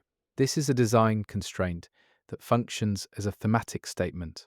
912. The Insight Shop, in which specific items are purchased using the Insight currency, creates a market for accumulated knowledge. You can spend your understanding to buy things. The things you can buy include items that give more insight. There is a recursive loop here that the game does not comment on. Enlightenment spent to buy more enlightenment, a circle that consumes itself. 913. The loading screens in Bloodborne use artwork that depicts specific game elements, weapons, enemies, characters. The loading screen art is not decorative. It provides additional angles on things the player has seen or will see, visual information delivered in a format that the game structure allows for. The loading screen is a second gallery of the game's imagery. 914. The hunter's dream, as a hub between areas, is more than a mechanical convenience. It is a narrative claim. There is a space outside the nightmare that hunters can access. A stable reference point. The existence of this stable space, and its ultimate revealed nature as Gehrman's prison, means that the hunter's safest location is also its most tragic location. 915. The Bell Maidens, who prevent the player from leaving certain areas or who open areas to co-op an invasion, are presented as specific characters. Women with bells, rather than as abstract gameplay systems. The choice to embody the multiplayer mechanics as specific NPC types rather than abstract systems integrates them into the fiction in a way that makes even the multiplayer experience feel lore relevant. Chapter 18. Sound, Music and the Unseen Language. The audio design of Bloodborne communicates information and emotion through channels that item descriptions and NPC dialogue cannot access. 916. The bells that mark the transition between game states, the bonging of the hunter's dream bell when the player arrives or leaves, the chime maiden's bell in the chalice dungeons, create an audio vocabulary in which bell sounds mean crossing a threshold. The game taught the player this before they noticed it was being taught. 917. The ambient noise of Central Yharnam, the distant howls, the scraping, the murmured crowd sounds of the mob somewhere just out of sight, establishes a space that is populated even when empty. The city sounds alive, filled with things, before the player engages with any specific enemy. The horror is omnipresent in the audio before it is encountered as gameplay. 918. The cleric beast's transformation cry, heard before the boss is visible, is designed to be alarming without being informative. The player does not yet know what made that sound or what they will be fighting. The sound is information about the scale and intensity of the encounter before the visual is provided. 919. Father Gascoigne's fight includes his own sound design, growls that shift between human frustration and animal sound. As his health decreases, the audio tracks the transformation in real time. As he becomes more beast, his sounds become less human. The player hears what they are doing to him even as they fight him. The music of the Orphan of Kos fight is one of the most discussed pieces in the game's score. It begins with choral elements associated with grief and builds into something more aggressive as the fight progresses. The musical arc of that fight encodes the emotional arc of the encounter, grief becoming rage, the infant's loss becoming the player's problem. 921. Ludwig's fight has two distinct musical phases that correspond to his two combat phases. The first phase music is frantic and beast-driven. The second phase, After he regains his memory and picks up the holy moonlight sword, shifts to something that sounds almost triumphant. As though the music is celebrating the return of something that was lost, the player must fight through both, killing the beast and then killing the memory. 922. Lady Maria's fight has a leitmotif that returns during her most aggressive blood-driven phases. The musical cue for her self-wounding attacks is consistent enough that players learn to anticipate her behavior from the audio before the visual animation begins. The music is teaching the player to recognize her tells. 923. The silence of the hunter's dream garden is noteworthy because the game otherwise rarely employs true silence. The dream has ambient music, but the garden has spaces of near quiet that feel different from the rest of the game's audio. The quiet of the dream is either peaceful or terrible, depending on what the player understands about where they are. 924. The choir bells in the cathedral ward area, ringing at specific intervals, are heard before they are understood. By the time the player understands what the choir was doing, those bells have been ringing throughout the cathedral ward exploration. The audio foreshadowing is in place long before the narrative explanation arrives. 925. The cries of Murgo, heard as background audio in the Nightmare of Mensis area, are designed to feel like something that is present, but not locatable. The crying comes from around the player, but cannot be pinpointed. The audio design for an infant Great One is specifically unsettling because it uses the most universally alarm-triggering human sound.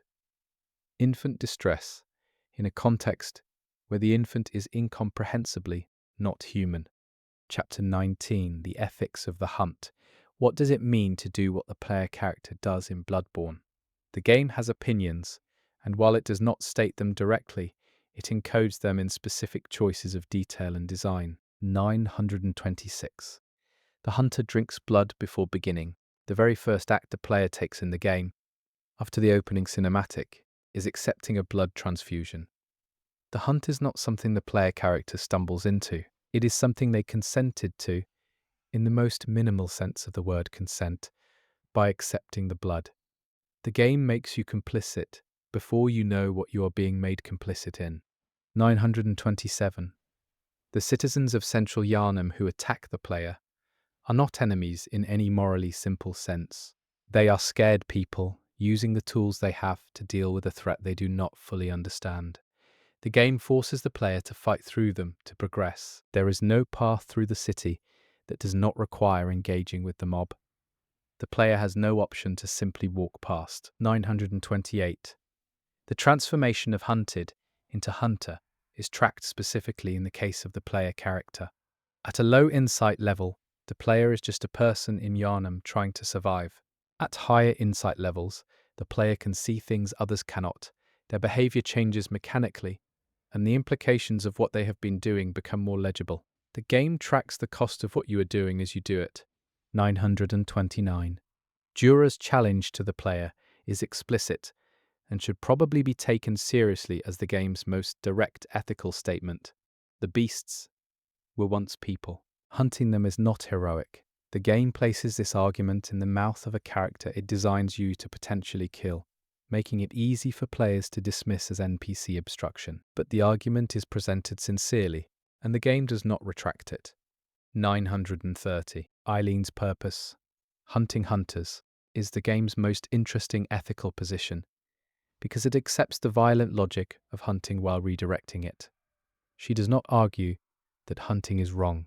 She argues that it needs to be policed. The existence of her role implies an acknowledgement that hunters cannot be trusted to stop themselves. 931. The choice to kill or spare Jura, which determines whether the player can befriend him and access his items through dialogue, is the closest the game comes to asking the player to commit to an ethical position. Killing him. To take his items is available. Getting his items through befriending him requires accepting his terms.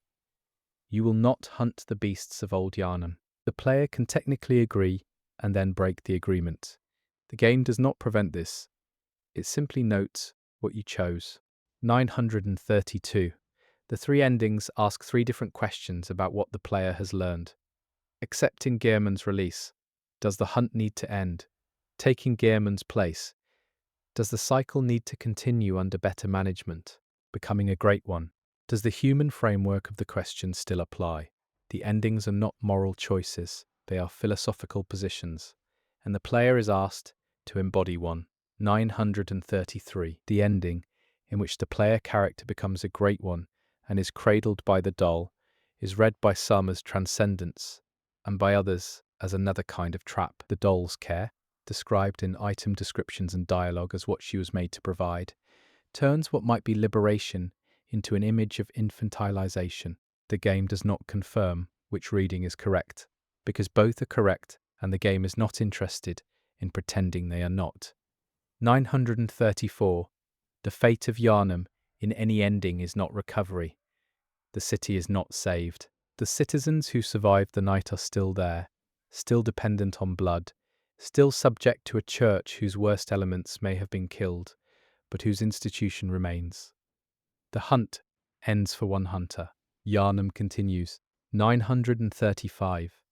The blood echoes the player collects. The accumulated experience and understanding of their journey cannot be transferred to another player or left for the world. When the player's character exits Yharnam, through any ending, what they have learned dissolves back into the dream or is taken into whatever they become.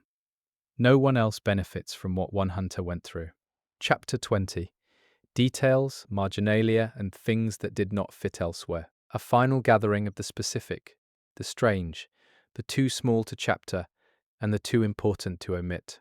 936. The gravestone in the hunter's dream, for a hunter named the First Hunter, is almost certainly Gehrman's own marker, placed there perhaps by the moon presence, or perhaps by Gehrman himself. He tended the graves as he tended the garden. The idea of a man maintaining his own memorial while still alive is exactly the kind of detail that Bloodborne plants without drawing attention to. 937. Blood gems, the upgrade materials embedded in weapons, are described as crystallizations of blood that enhance the properties of weapons they are implanted in. The verb implanted is specific. Weapons in Bloodborne are modified through a process that resembles surgery more than smithing. You do not reshape the metal, you insert organic material into it. 938. The radiant, waning, triangular and circular shapes of blood gems determine which weapon slots they fit into, creating a system that resembles key shapes more than an upgrade system. You need the right shaped piece for the right shaped hole. The specificity of this system implies that whoever designed blood gem modification understood the weapon's internal structures as receptive as having specific places designed to receive specific things. 939. The uncanny and lost weapon variants found in the Chalice dungeons have different gem slot configurations than their surface counterparts. This is mechanically significant for player builds, but lore significant in a different way. It implies that the deep versions of weapons were designed with a different intended modification philosophy. Someone down there planned to use weapons in a way that required different socket configurations. 940. The clawmark rune and the beasthood mechanic together form a design pair that suggests someone in the game's fiction theorized that hunting could be improved by partial transformation. The rune exists. Someone made it. Someone thought that carving beast nature into a hunter's mind was a useful rather than a dangerous modification. They may not have been wrong from a purely practical standpoint. 941. The item description's habit of using phrases like "old hunters say" or "it is said that," rather than declarative statements, is a consistent stylistic choice that reflects genuine uncertainty within the game's fiction. The people who wrote these descriptions did not have complete information. They were working from incomplete records, oral traditions, and educated guesses. The hedging is honest. 942. The communion rune, which increases the number of blood vials the player can carry, is associated with the healing church. The idea that the church codified and encoded the act of consuming blood as a mnemonic, something you carve into your memory, reflects the depth to which blood was woven into Yharnamite institutional thinking. Even carrying more medicine is a religious act that requires inscription. 943. The impurity rune, associated with the League, has a visual design that is notably different from church-affiliated runes. The symbols do not match the aesthetic vocabulary of the Healing Church's runes. The League developed its own arcane notation, suggesting that Valta, or the League's founders, were either working independently or had access to a different tradition of rune use than the Church's. 944. The Old Blood, described in several item descriptions as originating from the Great Ones, is notably distinguished from the processed blood available in blood vials. The Old Blood is described as the source material, the original substance before the Church refined and distributed it. Accessing the Old Blood directly, rather than through Church-processed vials, is what the Chalice Dungeon rituals ultimately provide. 945. The Quicksilver Bullet, the standard ammunition for all firearms in the game, is described as being made from the hunter's own blood. Hunters make their own ammunition. The act of preparing for the hunt includes a biological extraction. You give some of yourself to have the tools to fight. The resource management is also a small violence. 946. The Blood Bullet mechanic, which allows the player to temporarily create additional ammunition at the cost of health, makes the relationship between hunter's body and hunter's weapon literal at a mechanical level. You hurt yourself to make bullets. The weapon and the body share a supply. The hunter is both the fighter and the ammunition. 947. The rally mechanic in the base game and expanded in the DLC, which allows the player to recover health by dealing damage immediately after taking damage, embodies a specific theory of combat that appears nowhere in the game's text, but is implicit in the design. The response to being hurt should be immediate, aggressive, and directed outward. Stopping to heal makes you more vulnerable. Attacking makes you less. 948.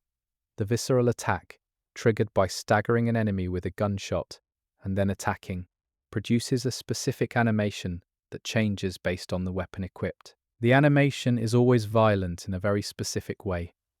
The hunter drives their hand or weapon into the enemy's body. The intimacy of the attack, the closeness required, and the physical penetration involved makes visceral attacks feel different from regular hits, even when the mechanical purpose is clear. 949. The Doll's Garden in the Hunter's Dream features specific flowers that have been identified by players as corresponding to specific meanings in Victorian flower language. Gardenias for secret love, white roses for purity and death. Whether this was deliberate design or coincidental, the detail is there for those who look for it, consistent with a game that rewards close attention. 950. The one-armed corpse of the original doll in the old workshop is missing its left arm. The doll in the Hunter's Dream has both arms. This is either an error in the game's design or a meaningful difference. The preserved, functional version of the doll was completed in a way the original was not. The original model was imperfect. What replaced it was, in some sense, more than the original. 951. The make contact gesture, obtained by learning it from a specific enemy, has an extended animation if held. The extended animation changes the player's posture in a way that resembles the poses of certain kin enemies. The implication is that there is a position, a specific orientation of the body, that communicates something to Great One adjacent beings. What it communicates, and what, if anything, responds, is left to interpretation. 952. The Canehurst summons letter that brings the player to the castle was apparently kept by a corpse on the road.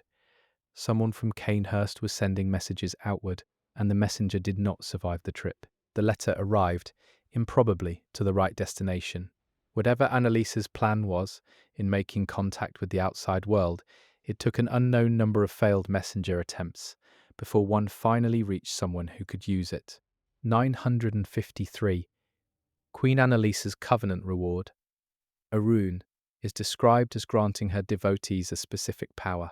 The rune's properties suggest that serving Annalise confers something biological, something that changes how the hunter's body works. This is consistent with the vile blood philosophy that blood and devotion are linked. Serving the queen changes your blood. 954. The cleric beast's chain is still attached when the player fights it on the Great Bridge. It was restrained. Someone or something had it contained, and whatever was holding it either failed or was removed before the player's arrival. The implication that someone was managing the cleric beast before the bridge encounter suggests a period of attempted containment, not just the sudden transformation the player might assume. 955. The amygdalae in Cathedral Ward are positioned specifically near sources of insight, near NPCs who provide lore, near areas where important discoveries can be made. Their concentration in precisely the areas where understanding is gained is consistent with the idea that they are drawn to or associated with perception and knowledge, rather than being placed randomly. 956. The formless Eden rune, associated with the formless Great One, is found in multiple variants. The higher variants suggest closer communion with something that has no form. The rune, for a being without physical existence, is itself a symbol of something. And what it symbols, what form a formless thing takes in the mind of someone who has encountered it closely enough, is one of the game's most interesting open questions. 957. The insight merchant who appears in the hunter's dream when the player has accumulated enough insight cost is never explained. He appears, offers things, and disappears if the player's insight drops too low. He is a presence that only exists when sufficient understanding is present. His items are rewards for comprehension. 958. The messengers in the hunter's dream. The small creatures who offer items and connect to the multiplayer systems are described as beings who serve hunters out of a kind of natural affinity or compulsion. They are not summoned or controlled, they simply help. The uncanny innocence of the messengers, their small size, their wordless service, makes them one of the game's more affecting details. In a world where everything is dangerous and corrupted, these small things simply help. 959. The messenger skins and hats, purely cosmetic items that change the appearance of the messengers in the game world, are the closest Bloodborne gets to humour. A messenger wearing a top hat is still a small cosmic horror figure serving in the dream of a being bound to an endless cycle. But it is a very dapper one. The game allows this. 960. The old blood note at the beginning of the game, which directs the player to seek pale blood to transcend the hunt, was presumably written by someone who had been through the hunt at least far enough to understand how to escape it. The existence of a note left for an incoming hunter suggests an act of compassion or possibly an act of manipulation. Someone wanted the next hunter to reach the true ending.